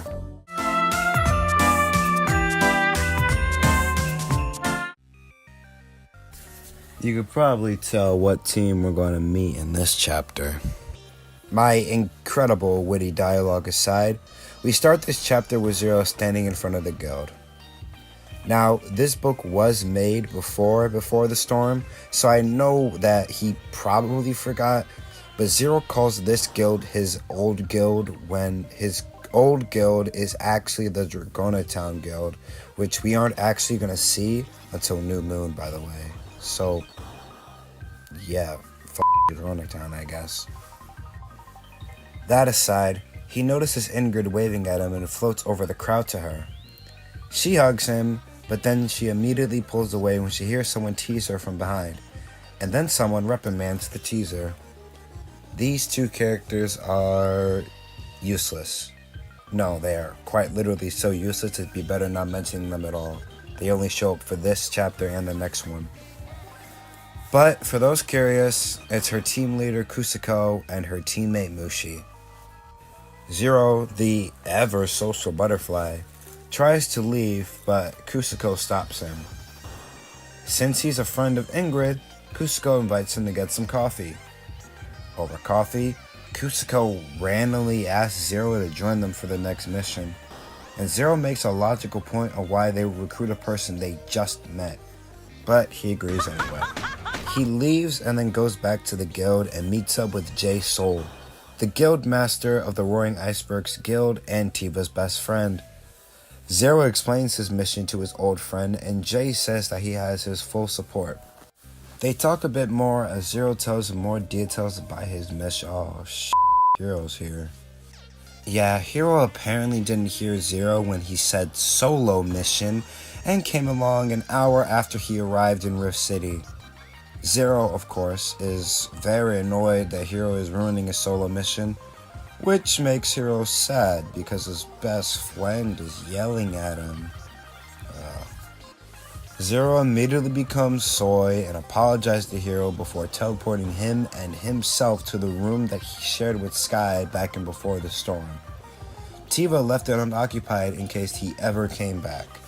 Which, I mean, it took a whole year, but I guess he came back.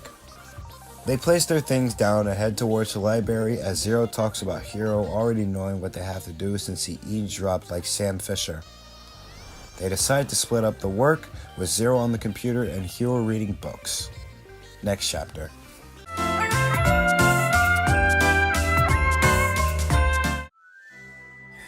This chapter starts with Hero expressing his regret about coming along on the mission with Zero. Get wrecked, man. As Hero is rifling through books, he accidentally bumps into a woman in a white lab coat and flowing white hair.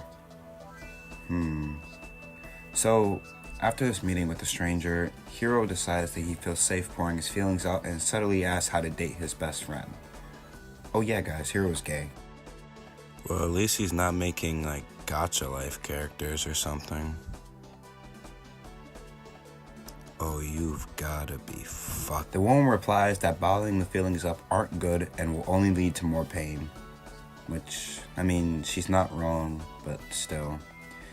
Anyway, Hero name drops his crush, and the woman reveals that she knows Zeronia and that they are old friends. After she leaves and Hero gets up a few minutes after, he bumps into a boy who asks where the woman went. Oh, and by the way, the boy says that the woman's name is Miss Uzuma. He points him in the direction and he leaves quickly. After that absolutely useless exchange, Zero and Hero meet back up to find out that they have nothing. Not a single shred of info. Some stuff happens before Hero and Zero meet back up with Ingrid and Team Brilliance for their mission.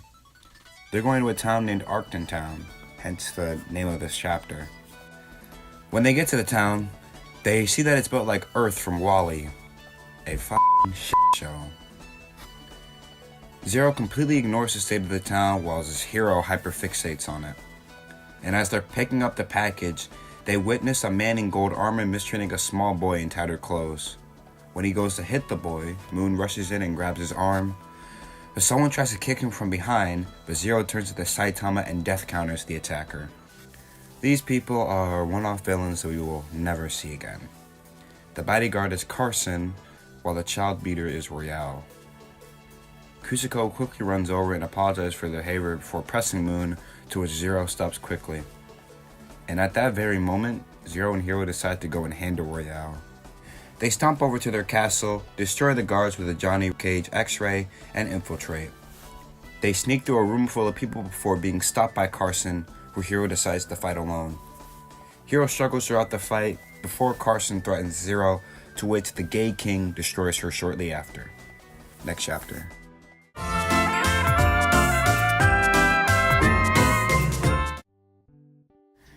This chapter starts with Zero entering Royale's room to find Royale sitting on a throne. They talk their shit before Royale throws the fully golden throne he was sitting on like the Hulk with my 2015 sedan. They get into a little scuffle that causes Zero to struggle a bit, but he eventually succeeds and punches Royale through a wall. When Hero and Zero go back downstairs, they see that Team Brilliance have beat the backup waiting for them. During their silent walk back to town, Ingrid asks Zero why he goes so far for people, and then Zero says that she's his friend and he'll do anything for her, making her blush. Yeah, this kind of makes me sick, it's so sweet. Moving on. As soon as they get back to town, they're all scolded by the guildmaster of the Ardent Cinders Guild, Nuri. Nuri and Zero argue before Zero just ups and leaves. His relaxation an hour later is quickly interrupted as Kamari tells him to come back home through a mind link. Oh, you thought I was gonna go in depth about mind links? Yeah, we're not given much information about mind links in this book or the series in general. They kind of die out after Ground Zero. In short, they're a form of contract you can make with another person to be able to hear their thoughts and talk to them in whatever way you choose. But you have to have consent from your partner to read their thoughts. Back to the story. Zero quickly teleports back to Kamari's office and gets into an argument with her. She says that his actions have consequences, he feels guilty and apologizes for being a burden, and then she assures him that he's not a burden before he just teleports away. When he teleports back to his room, Hero tries to tell him something before he just tears up and runs away. Zero quickly gives chase and meets the boy Hero met, Taicho, who points him in the right direction of where Hero went. He finds Hero on the roof crying and comforts him, and Hero cries himself to sleep before Zero carries him back to their bedroom and drifting off to sleep. Next chapter.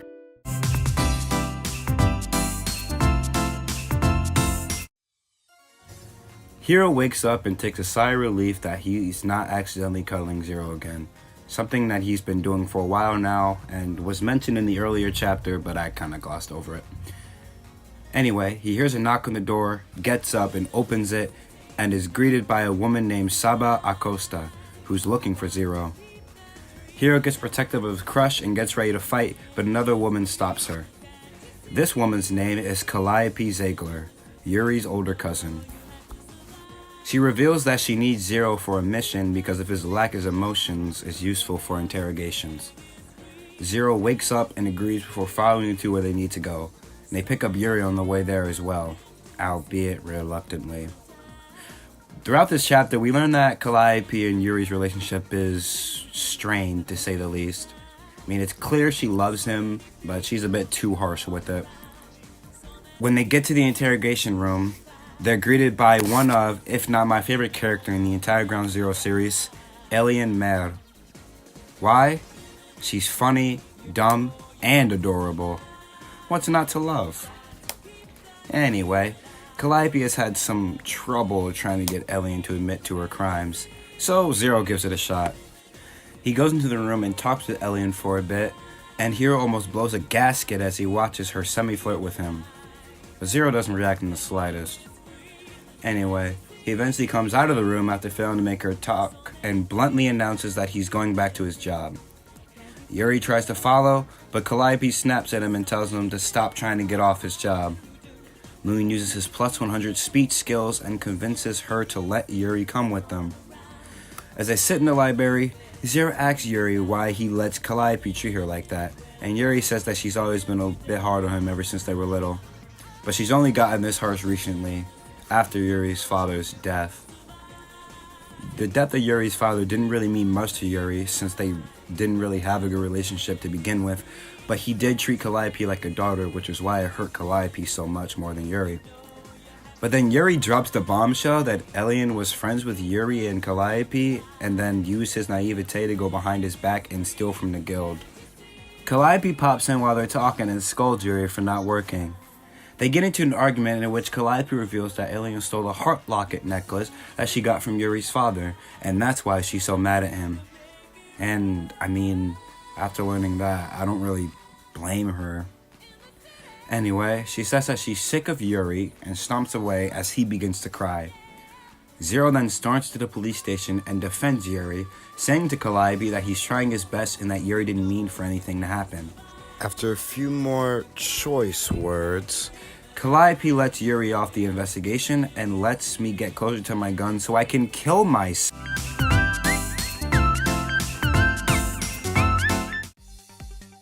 Oh wow, the chapter names are even worse than the first book. Who would have figured? Anyway, this chapter starts with Zero back to interrogating Elian. Zero tells her how she'll probably be doing some community service if she complies, a sentence worse than death. She then makes it believe her own. She'll turn herself in if Zero goes on a date with her. I have to go through this bull 6 more times. Zero reluctantly agrees and brings Elian to his room to rest. Hiro does not agree with this in the slightest, but they decide to let him do whatever he wants. Elian and him sleep in the same bed, but Elian is angry that he hasn't made a single move on her, even though they're alone. Zero, once again, doesn't give a single f***. They wake up a few hours when the moon is out, and the city is shining in bright light like it's Times Square. Elian seems to enjoy their date while Zero is indifferent to it. The only time we ever see any resemblance of embarrassment is when she lifts his bangs and looks at his eyes. If you don't remember what his eyes look like, here's what they look in his left pink eye. His other eye is purple. As she's about to kiss him, probably, Zero suddenly remembers that something is important today. Sky's birthday. He puts Elian on his back and flies her to where Sky's grave is. He goes to some important events in his life, like meeting Hiro, reuniting with his sisters, and the fact that he hasn't seen Rishi in about a year. He proclaims his love for her again before he takes Elian back to their room, where Elian also trauma dumps that her parents abandoned her when she was young. She had to still survive. Zero, on a whim, says that he'll get Calliope to let her join the team so that she won't have to be punished if she stops stealing and returns her stolen items. Fast forwarding to the morning, Zero is rudely awakening by someone jumping on his stomach. This person is Zeri, who is also joined by Zera and Hiro. Zeri then announces something exciting, at least to her. Team Shining, plus Elian, are going to 10B Island. Now why does that name sound familiar?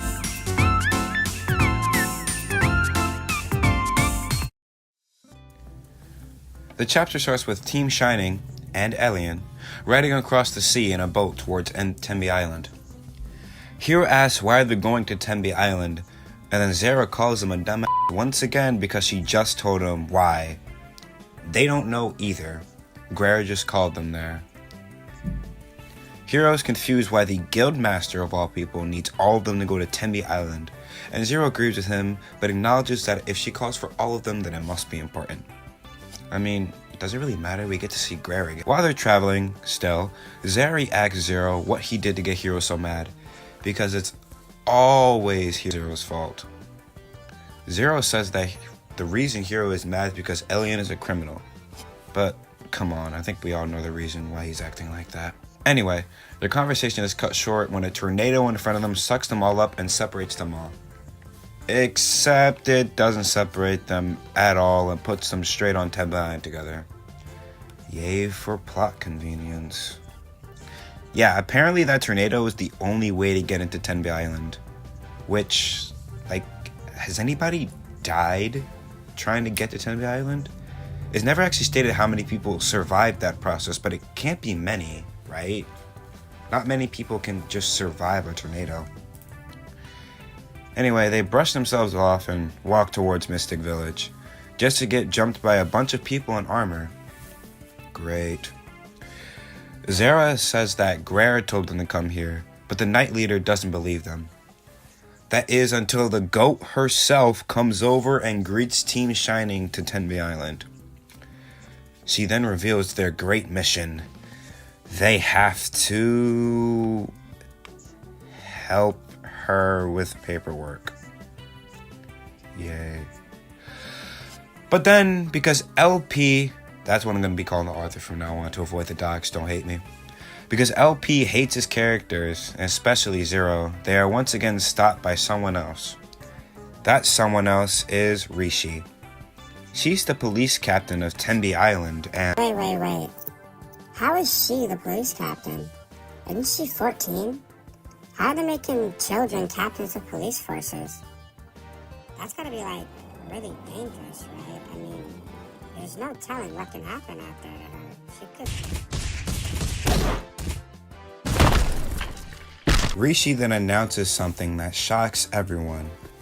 She, with the power invested in her as captain of Tenby Island's police force, will be placing Zeronia Monaghay under the arrest for the murder of Sky Sriracha.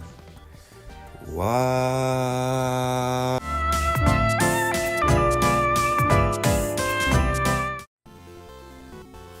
The chapter starts with Zara internally screaming about what happened in the past hour they've been at Tenby. She calms herself down before asking a series of questions. 1. Who is Sky? 2. How could her dear little brother murder somebody? And 3. Why is this book so bad? After Zara identifies that Rishi is a fairy, she then goes through the benefits, attributes, and negatives of each race. I'm not going to explain it for about a third time, so here's a chart I'm going to be using for the rest of the series. Please get used to it. Zero and Rishi get into a small scuffle before Zero just gives up and let Rishi take him away. Zeri says that they can get Greer to help him out, but Zero says that he's fine and doesn't want her to get in trouble because of him. Zero eventually gets dragged away like she popped a new castle rise, and Alien wonders how they're going to tell the guildmaster. Fortunately, she's right behind them. Oh shit. She asks what happens, and they all stare at her dumbfounded before Zeri relays the situation. Greer gives him a 1,000-yard stare before asking if it was a fairy girl that took him in.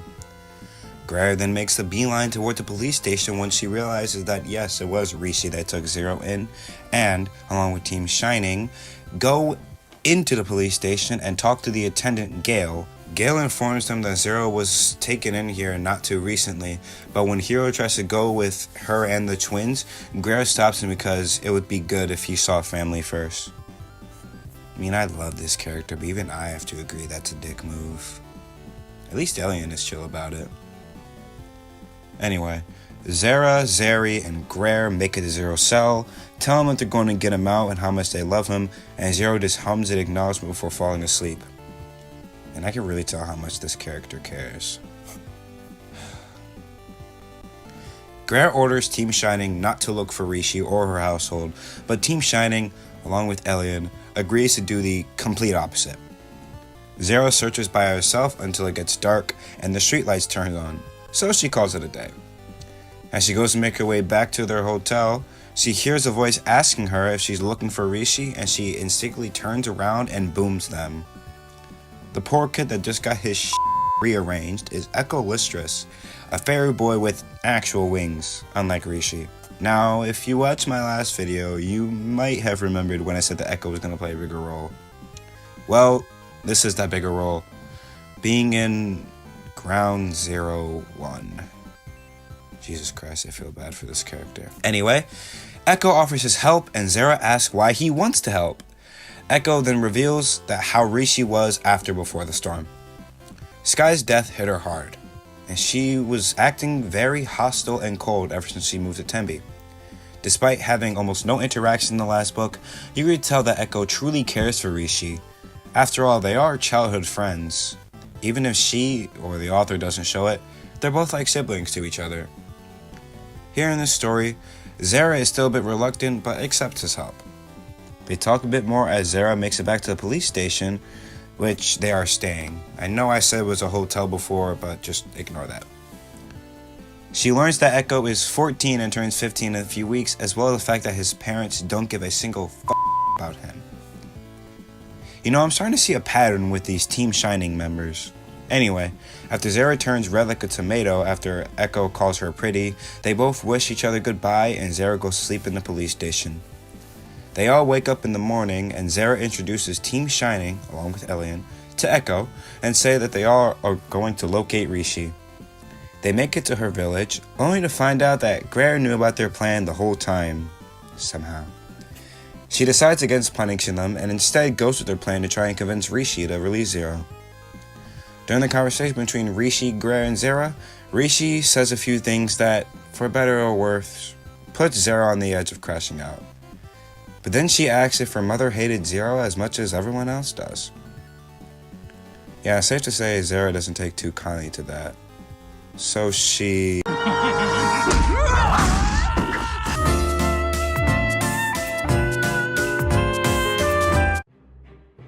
This chapter isn't really that long, so we'll get it over with quickly. Zara and Rishi fight hard, with Rishi using her incredible speed, also known as velocikinesis, and Zara using her martial arts and brontokinesis, also known as electricity manipulation. Zara also realizes that Rishi's speed, even for a fairy, is unnatural. She chalks it up as a trade-off for Rishi's lack of wings. At the end of the fight, Rishi runs around Zara so fast that she creates a tornado like Sonic the Hedgehog. Zara gives a speech on how she'll always take care of her baby brother for slamming her fist into her at the right time. She then realizes that her attack had turned the field into pure ice like this was Dobby versus Todoroki. She couldn't use cryokinesis before, by the way. Rishi starts to cry and whine about how it's unfair that everyone is stronger for her, only for Greer to come over and basically say womp womp and force her onto Team Shining or she goes to prison. Meanwhile, Zero is let out of prison and everyone, except Rishi, is happy, and even Echo reunites with Zero. As they go to leave Tembe Island, Echo wishes them goodbye and says he'll miss them.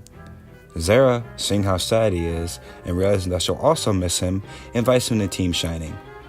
Now the count went from 4 to 7 in just a few days. Nice. Which means more for my character chart. Yay. Zero teleports everyone to Rift City instead of Florful Town, where their house is, and asks them to help them with their mission. They run into Kamri along the way, who gives Echo, Rishi, and Elian their badges to make them official members of the FFT Guild. The along with Elian jokes had a good run. Anyway, the Evergarden sisters go back to FFT, the twins and Echo go to a library to research, Zero goes with Moon to do whatever, and Rishi goes off by herself. I also forgot to mention that Zara and Zero also give each other a little hug, something Zero doesn't even give her often. It's nice and pretty cute as well. Even if they argue a lot, I do love how you can tell that Zara is even more protective and enamored with Zero than even Zari is. Anyway, next chapter. Hey, yeah, quick interruption here. I just thought you guys would like to know that during the recording of this video, a whole remaster of Ground Zero named Ground Zero Reforged has been in the works, and I've actually been sent the first draft of it. Now you might be saying, Zeronia, it can't be that bad. I mean, they didn't rewrite much, right? Right? Yeah, this is basically an entire rewrite of the entire book. They got rid of a bunch of chapters, fixed a bunch of characters, got rid of a bunch of characters, as well as fixed almost all grammar mistakes. I say almost for a reason. Now, will I be reviewing this book? No.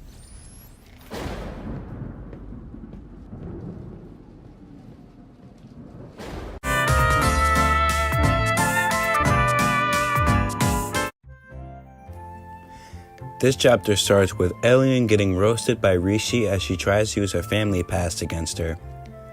Elian laughs it off completely and completely embarrasses Rishi, who tolerates Elian annoying her until she lets her help her find the dorms.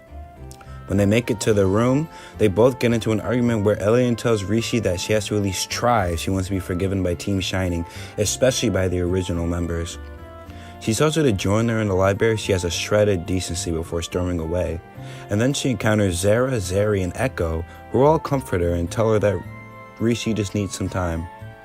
She goes to find Zero and bumps into Uzuma. She drops her tablet and Alien helps her pick it up. During their talk, Uzuma drops the knowledge that she knows Zero and is an old friend of his. Alien pays this no mind and climbs up to the roof of the guild, where Zero is. While they're chilling, Zero asks Alien if he's a bad friend because he made Hiro upset, but Alien assures him that Hiro is just fine. He's just gay. Can I say that? Alien teases Zero for being so dense before jumping down and making her way to the library. While she's walking there, she comes across Calliope and Yuri and apologizes to them.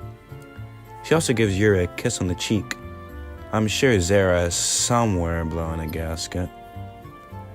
Alien finally goes to the library and begins to do some research, but she's surprised when Rishi joins her. Over the course of the next few pages, they begin to form a silent bond, and then they even get on their first name basis by the end of the chapter. Speaking of which...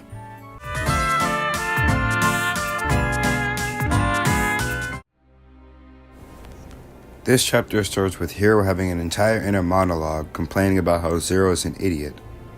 He then begins to question what's wrong with him, as he's never gotten so angry from watching another girl cling to Zero before. Alien pops up behind Hiro and makes fun of him for having a crush on Zero, specifically calling him his boyfriend. Alien eventually leaves and Zero takes her place, but Hiro immediately storms out of the guild building and Zero follows closely after. The two lovebirds initiate a little chase before Zero finally stops Hiro and starts to spill his guts. Mostly. He says that he knows he's reckless and stubborn and doesn't listen to others very much, but wants Hiro to know that he'll always be the person closest to him, his best friend. He uses his real name, Moon, to emphasize how serious he is. It's very sweet, and even Hiro seems to think so. Hiro forgives Zero for the camera being completely oblivious, and the two go on their merry way. Hiro goes back to the room after the conversation and sleeps until the sun rises, in which Zero invites him to go do some research. During the research, Hiro meets Taicho again and learns that Uzuma is his mother, making his full name Taicho Adamatus. They talk for a little bit before Taicho departs and Zero and Hiro leave. While they're walking, Hiro finally remembers to ask Zero if he knows a woman named Uzuma Adamatus. The question causes Zero to freeze, and then he goes into a panic attack as he paces back and forth, muttering to himself. Suddenly, Uzuma appears behind them and scares the absolute hell out of Zero. She praises Hiro for playing along with her plan, and her plan goes as follows. 1. Submit a request for Team Shining to find a lost tablet in the woods. The tablet is the same one they retrieved in the beginning of the book, and the same one Uzuma had in War of the World that negated all magic attacks. 2. Get Zero to Rift City by specifically asking him to go on a solo mission there. 3. Account for Hiro or the others coming and use them not knowing her identity to her advantage. Yeah, safe to say she earns her title as the smartest person in the series. Anyway, after this revelation, Uzuma changes her hair color from white to red and scares Zero some more before screwing off. Zero tells Hiro to go tell Kami about what happened, and he runs away while asking if this is his fault for this entire thing. Next chapter.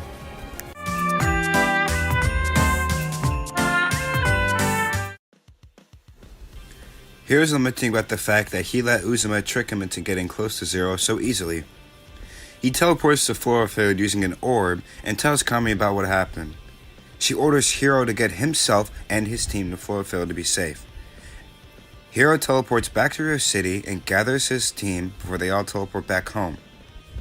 Oh, and Zeri apparently made a call to an unknown friend who somehow was able to install rooms for Echo, Rishi, and Alien in the span of 2 days. I don't really know. Anyway, they unpack before Hiro decides to go to sleep for the night on the couch. Zero joins him on the other couch and immediately falls asleep. Zeri kisses both him and Hiro on the forehead before going upstairs herself. Hiro whispers that he won't let anything happen to Zero and that he loves him. It's left up to interpretation what type of love he means, but it's pretty obvious. In the morning, Hiro is woken up by the sound of Zero and Echo's sparring match. Echo lost, by the way. Tragedy. Alien and Rishi come back and tell the story of how Alien beat up a random civilian because he didn't apologize when he bumped into Rishi. Suddenly, Zero teleports to the treehouse, tells him that they're needed by Kamari and Greer, and teleports away. Nice, man. When they make it to the guild, Greer reveals that they're in danger, so they all need to start training really hard. And also the fact that Zero is going to be staying with Care until it's safe in Flowfield. They're obviously against this, but Greer assures them that it's necessary for his survival. So they all wish Zero goodbye before Greer teleports him back to... Wait, wouldn't he be back to the town where his parents died?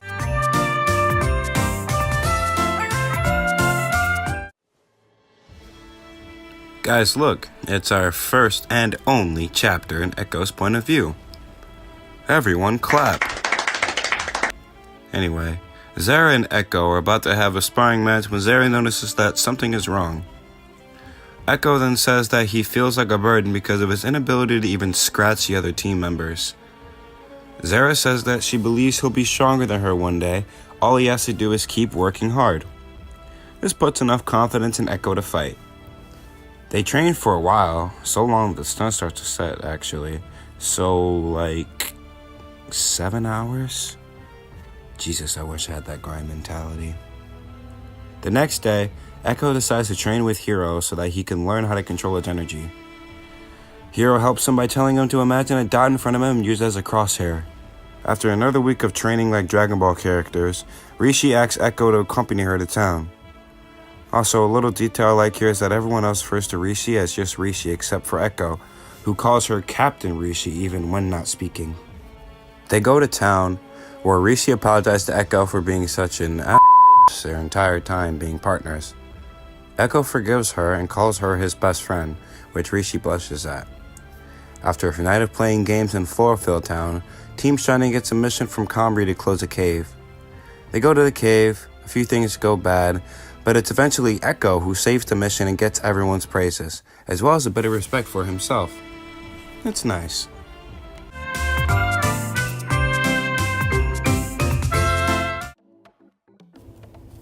Yay, Rishi point of view chapter. Actually a Rishi focused chapter in general. Anyway, this one is short, so I'll get it over with. Zeri and Zara are assigned a mission to the woods near their house, and Rishi decides to go with. Zara is still mad at Rishi, and Zeri is pushing for her to forgive her. Eventually, Rishi messes up and causes them to all fall into a cave, only making Zara angrier. Rishi tries to apologize, but Zara says how she won't accept an apology that's a month and a half late. Rishi then breaks down and says that she's really sorry and that the twins are like the older sister she's always wanted and begs for Zara's forgiveness. Zara gives her a hug and says that she can't forgive her yet, but is willing to learn how to do so. They make it out of the cave after Zara gains the new magic and goes back home. During the night, Rishi hears a knock on their door. The person at the under end is left hidden for this chapter, but I think we all know who it is. Anyway, next chapter.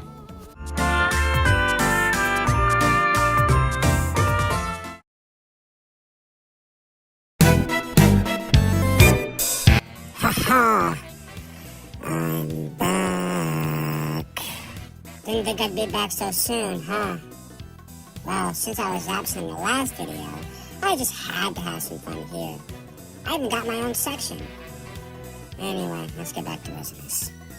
So remember that plus sorrowful sonata in the title of the video? Well, it's there for a reason. You see, the next chapter is basically Kami reminiscing about her time when Zero was still young, hence the chapter name. And Sorrowful Sonata is basically a short story that goes through Grant Kami's past life, mostly Grant's stuff. So, why not combine the two a little? Get ready, this is gonna go by fast. Welcome to the Ground Zero Sorrowful Sonata Short Story Review.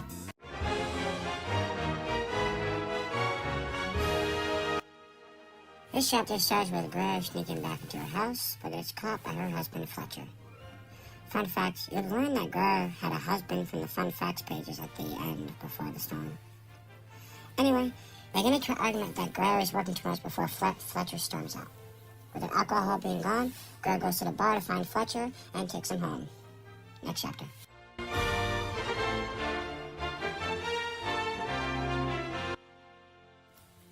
Comrie, Greer, and Fletcher are all having dinner over at Greer's house before Fletcher announces that he has news. He bluntly tells Greer that he wants to divorce, and then they get into an argument about it. The argument is about how Greer is working too much again, but then she says that she's doing it for him. The argument ends with Greer crying on the floor and Fletcher dealing her divorce papers. Next chapter.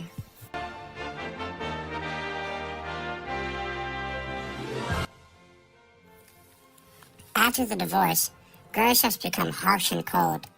Comrie tells her to take a break, and then Greer storms out of the office into Diamond Forest.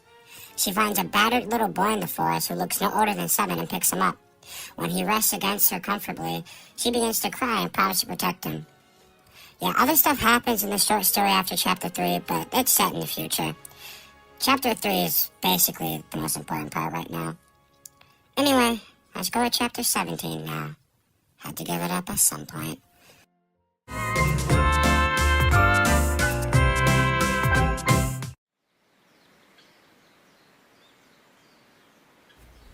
Something tells me I don't have to worry about doing a majority of Chapter 17. Weird. Nevertheless, in the beginning of this chapter, Comrie reminisces on when Greer found Zero and Comrie adopted him.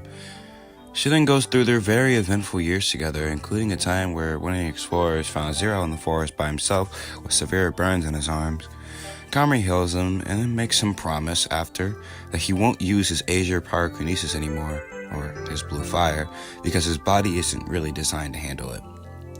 She then remembers another time when Zero got in trouble about school for beating someone up because they said something bad about Comrie.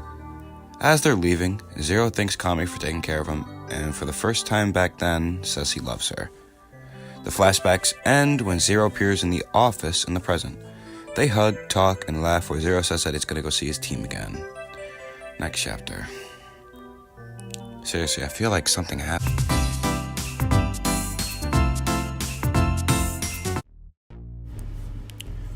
Zero is happy about the fact that he's back with everyone again and the fact that he has some new clothes. He teleports back in front of his house and notices the Titanic killing-sized iceberg in front of their house and learns that it's so dense that it hasn't melted in 3 days.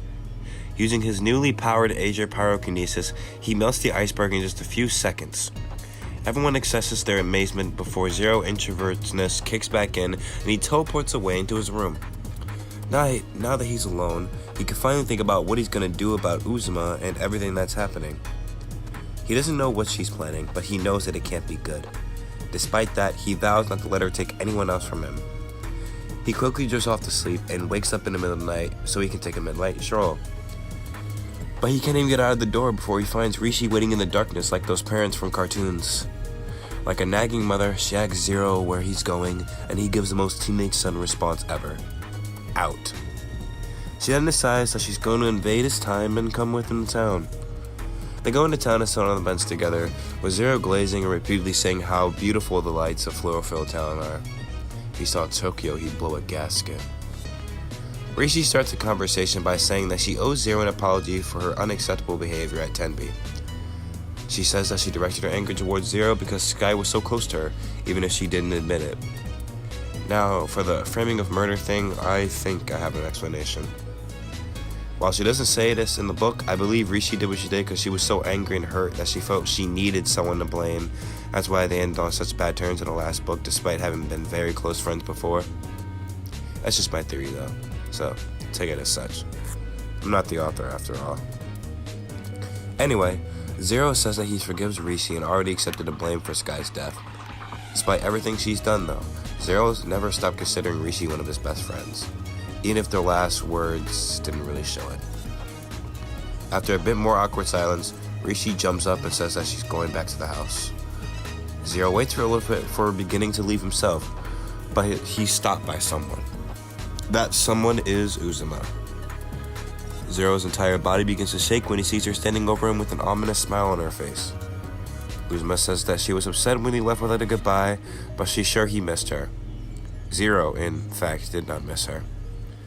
Zero finally asks the long-standing question of why Uzuma keeps following him. Uzuma says that it's because he's the original anomaly. Oh, wait. She says that he's her best experiment, and she can't let him go so easily. After Zero refuses, Uzuma subtly threatens Zeri and Zero, which sends Zero into a rage. Uzuma then proposes a deal. If he goes with her, she'll leave his family alone. Zero doesn't say anything, so Uzuma gives him some time to think about it. She leaves, and Zero does too. He's awakened in the morning by Echo slamming his head into his stomach. The pain causes Zero to acknowledge how strong Echo's actually getting. When Zero goes downstairs, he sees his sister Zeri heading towards the front door. Before she leaves, Zero gives Zeri a sword that he bought that extends into a whip form like Mitsuri's. And for the next few pages, Zero tries to talk to his team, but they're all very busy. Rishi, Zero, and Elian are all hanging out. Echo and Moon are training together, and Zeri is gonna visit her girlfriend Lily. Oh, Zeri has a girlfriend, by the way. Her name is Lily. Where'd I get her name from? You will see soon. In the next video. What? I already gave you guys enough. Give me a fuck. The last person he tries is Kamri, who actually talks to him after he bursts into flames. He admits that he's been stressed over Uzuma and feels alone in the situation, but Kamri assures him that he won't ever be alone and that she'll always be with him. But as Zero goes home, stuff goes sideways. He gets a hole punched through his chest by Taicho, and when he wakes up, he finds that his teammates were also attacked. The ones who got injured the worst, though, was Zeri, who got a piece of her heart ripped out. Zeri rushed into the hospital and apologized to her profusely, but Zeri is the one who says that she's sorry for not being able to protect him and for being a terrible older sister. Zero assures her that he's glad to have an older sister like her as he goes to sleep with a weak smile. Enraged, Zero rushes out of the hospital and senses Uzuma's energy and shoots toward her. How did he do this? Why couldn't he do this before? I don't know, moving on. He burns some of the forest when he gets to her, but she just sits there and smiles like nothing happens. Uzuma proposes her deal once again, as Zero has no choice to comply. If he kills her, the ones who hurt his family will just outright murder them. He teleports home quickly, writes a letter and gives it to Hiro before embracing him and thanking him for everything. Sad stuff, man. Next chapter.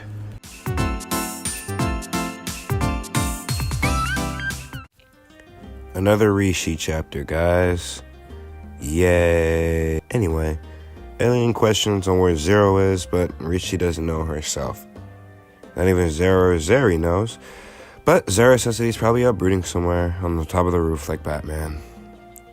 Rishi randomly decides to ask what happened to her family, and Zeri basically summarizes the first 8 chapters of Before the Storm and Cassidy and Zayla's characters better than I did. I hate my life. After the story, Rishi notices that Hiro is acting strange and follows him into his room. She barely sees him hide a piece of paper, which she's able to grab by perception blitzing him. She reads the letter and immediately realizes what's going on. Rishi assures him that it's not his fault, and they both share a nice little hug as their eyes fill with tears. Rishi wipes her eyes and wonders what she's going to do and gets close to a breakdown before Alien arrives.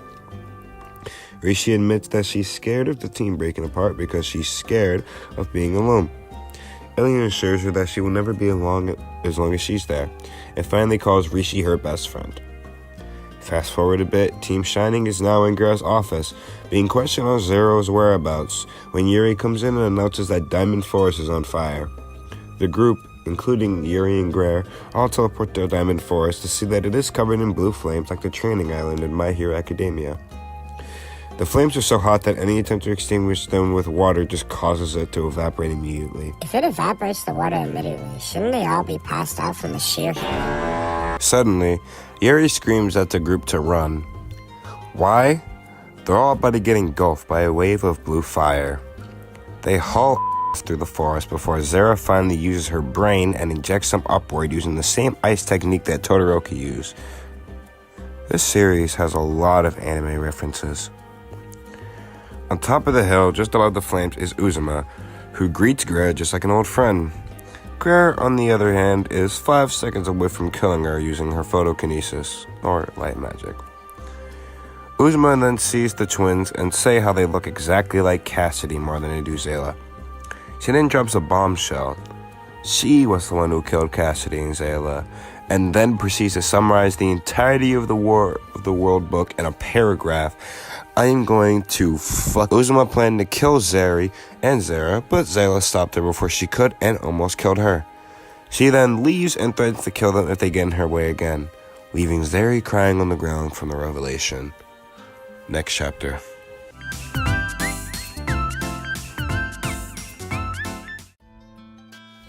Our only Greer chapter, and it's actually pretty short. So, it's time to speedrun. Greer comes back and gets confronted by her sister, who blows up at her when Greer reveals that Zara got kidnapped. Kamri bursts into tears and screams that Greer shouldn't have kept that from her before leaving. A few days later, Kamri and Greer are alone in the office one night reading the letter which contains apologies from Zero, and how he wishes he could stay with everyone, but he can't. He ends the letter by calling Kamri mom and tells her that he loves her. Told you it'd be short. Next chapter.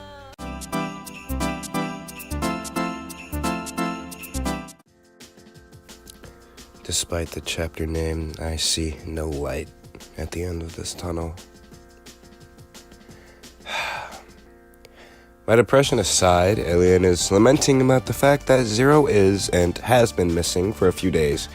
She wishes she could drag him back by his hair and scream at him for being an idiot. But instead of sulking around, she grows a pair and finally decides to do something about it.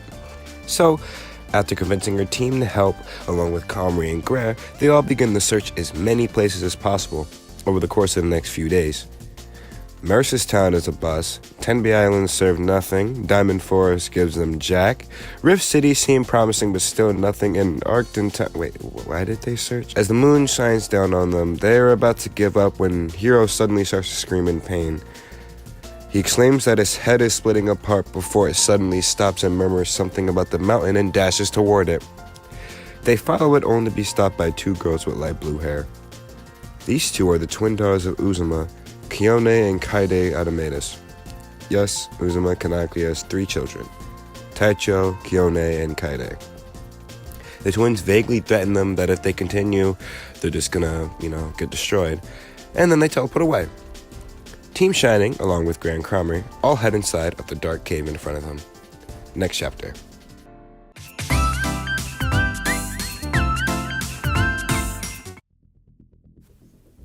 Real subtle name there, LP.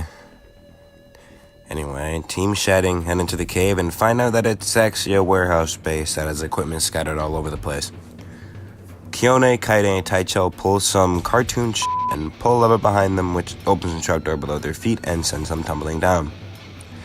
We follow Zeri and Zara this time as they end up in what I'm going to call the White Halls, which are completely white hallways with doors on the side. The sisters walk through the hall in a daze, just to burst into a sprint when they see branches and waves of sand coming toward them. They eventually make it down the hall after a lot of sick dodging and defending and end up in a small cave dome-like area. In said cave is Kione and Kaide, and both sets of twins get into a long and tiring fight that the Monohei twins barely win. Next chapter.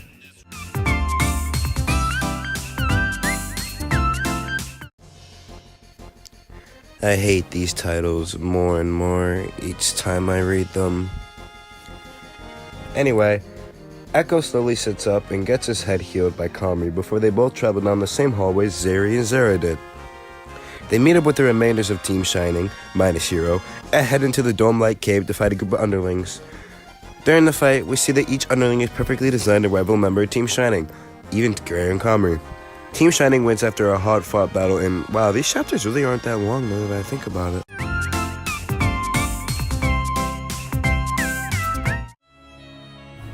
Ah yes, the fight we've all been waiting for. Gay versus gay. Anyway, Hero runs down the white halls of doom and gets surprised when one of the doors explodes with blue flames. Feeling he's getting close, he keeps running until he gets to the dome and comes face to face with Zero. For the second time in this book, we see Zero get visibly frustrated and enraged at how Hero just didn't listen to him. Hero said he's not leaving without Zero, and the two begin the fight, with them conversing between each blow. Zero says that he's fine on his own, and Hiro reminds him all the times he was not fine on his own. The fight eventually ends with Zero's mental state not allowing him to make any more flames. Hiro takes this moment to profess his love for Zero and finally kiss him. Zero said he loves Hiro back before teleporting away to finish this book.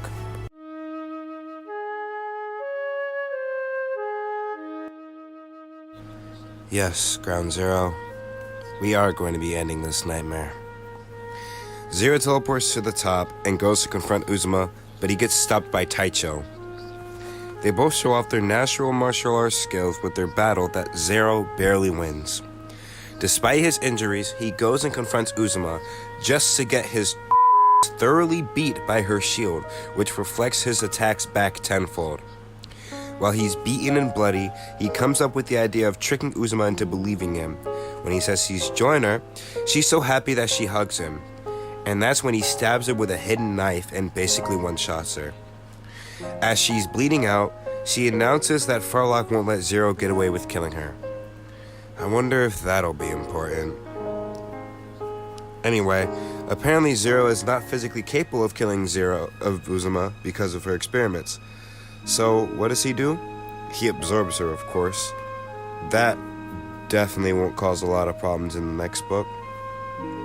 Now with Uzuma gone, the entire place starts to crumble apart, but Zero just barely escapes. Oh, and Taicho, Kaide, Kyone, and the underlings? Yeah, they're all dead. Like, confirmed dead. He meets back up with his team, who scolds him for being an idiot, but eventually embraces him and tells him how much they missed him. The story ends on a happy note, with Team Shining, along with Grand Comrie, all taking a picture together as Zero says that he has a family now, and that's all he ever asked for. And that's the end of Ground Zero.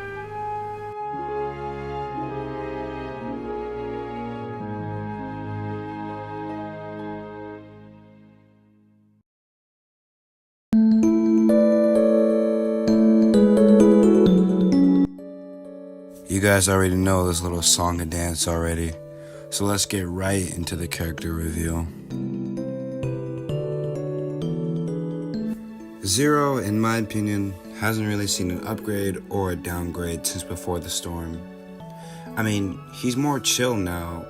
Actually, I think that's more depressing than anything, considering what happened to him. Anyway, what I'm saying is that I'm glad he's not really a crybaby anymore. I guess he's just kind of stale. I guess he still has that only made for other characters interpretation I had from the last book, but he's still pretty enjoyable. Probably my top 3. Zeri is still a pretty enjoyable character in my view. She still has that bubbly, loving personality from when she was a kid, and that was something I actually really enjoyed from her. I also like how she's the groupie mediator, which was evident in chapter 16. Overall, not much to say, but a very enjoyable character. Good job, LP. Zera is almost as enjoyable as her sister, and that's saying something. I love stern but kind characters, which is why Archie Shadow is one of my favorite fictional characters of all time. But we don't talk about Metal Virus Shadow. Anyway, my love for Sonic the Hedgehog aside, Zera is just a very cool character in general. She might also have some of the funniest scenes accidentally, despite not really being written with comedy in mind as I can see. Hiro gets a much more important role in this book than the other one, and I'm pretty glad. When he has time to shine, he's actually a very fun and entertaining character, as well as pretty interesting to read as well. This series does get the characters right, I will give LP that. But if I had to name one thing about Hiro that I enjoyed the most, I think it would be his slow-burn relationship with Zero. Even if it is a bit cliche, I do find it adorable. But it is pretty gay. Alright, on to the new characters now. We're starting with Elian, one of, if not my favorite. This character gets a small smile out of my broken soul in almost every appearance. She's witty, funny, and, most important of all, an idiot. After all, everyone knows that stupid characters are automatically some of the best. Looking at you, Naruto. Now I know I just said new characters, but I mean, come on, we literally had a fourth of a chapter with Rishi in Before the Storm and barely had 4 pages of Echo. They deserve this. Anyway, my thoughts on Rishi hasn't changed much. I do like how her little character arc, although a bit rushed, was very well written. But honestly, giving her a redemption arc like Zuko would make this book like 200 more pages, so I think I like where she is at right now. Rishi is another one of those serious characters, but one to the extreme, like current Shadow the Hedgehog. We don't talk about Metal Fire Shadow the Hedgehog though. But I like how later in the story that she warms up. She's actually a pretty cute girl to read. I like her, she's pretty cool. Best girl. Echo is basically if Alien had a twin brother who was like her in every single way. He's highly energetic, very playful, kind, and also extremely stupid. He's so stupid, in fact, that it's stated somewhere in the series, I can't recall at the moment, that he didn't remember Sky until he looked at a picture of her on Rishi's dresser. Mind you, him and Sky had met like 20 times. Other than his severe stupidity, I like him. The story of this book is alright. The plot and the settings are nice, and the main characters are cool. Well, that's all for the positives. It's time for the negatives. 1.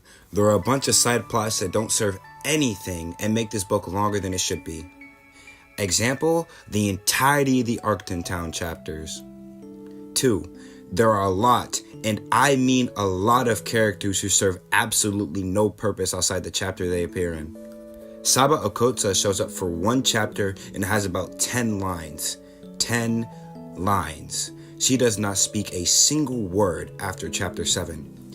Even Calliope, an almost as useless character, gets a few more lines than her. And don't get me started on Tiva and Jay. Oh, speaking of Tiva and Jay, did you guys realize yet that this started as a Pokemon project?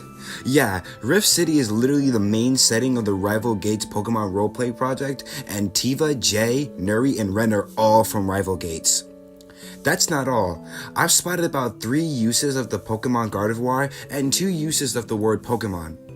I get that LP decided to change this into an actual story midway, but could you at least go through the story and try to get rid of the evidence of your mistakes? It just makes you look idiotic. Oh, and don't get me started on the aesthetics. This book is written like it was made for fans of the House of Leaves that were too stupid to actually read the House of Leaves. It's that bad. This is his first book, so I'm not too angry at him. On second thought, I lied. This is riddled with the most random spacing, terrible and stale writing, and so many grammar mistakes. And it's on every single page. And if I have to read one more, I will.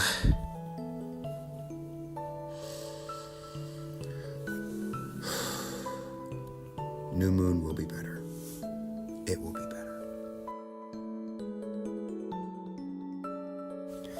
This book was harrowing to read. Very harrowing. But I guess it wasn't so bad. Seeing this old work, the beginning of these characters' journey, seeing the settings and the dialogue and the action, and well, it just makes me a bit nostalgic for when I was reading over LP's rough draft. Well, that's enough for me. Thanks for dealing with my bullcrap for so long. I really appreciate it. I would also appreciate if you supported LP by buying his book Ground Zero and Ground Zero Before the Storm, as well as Ground Zero War of the World, and then reading them. Please have a trusted adult near you when you're reading it to stop you from killing yourself. Just kidding. I'm just kidding. These books aren't that bad. Anyway, leave some suggestions of what I should do next. It doesn't have to be an LP work, because if I read another LP work, I am going to crash out. I'm just joking. I love you, buddy. Well, that's basically all I have to say. Once again, have a good night and take care of yourself. I love you all, and I hope to see you again. See you later.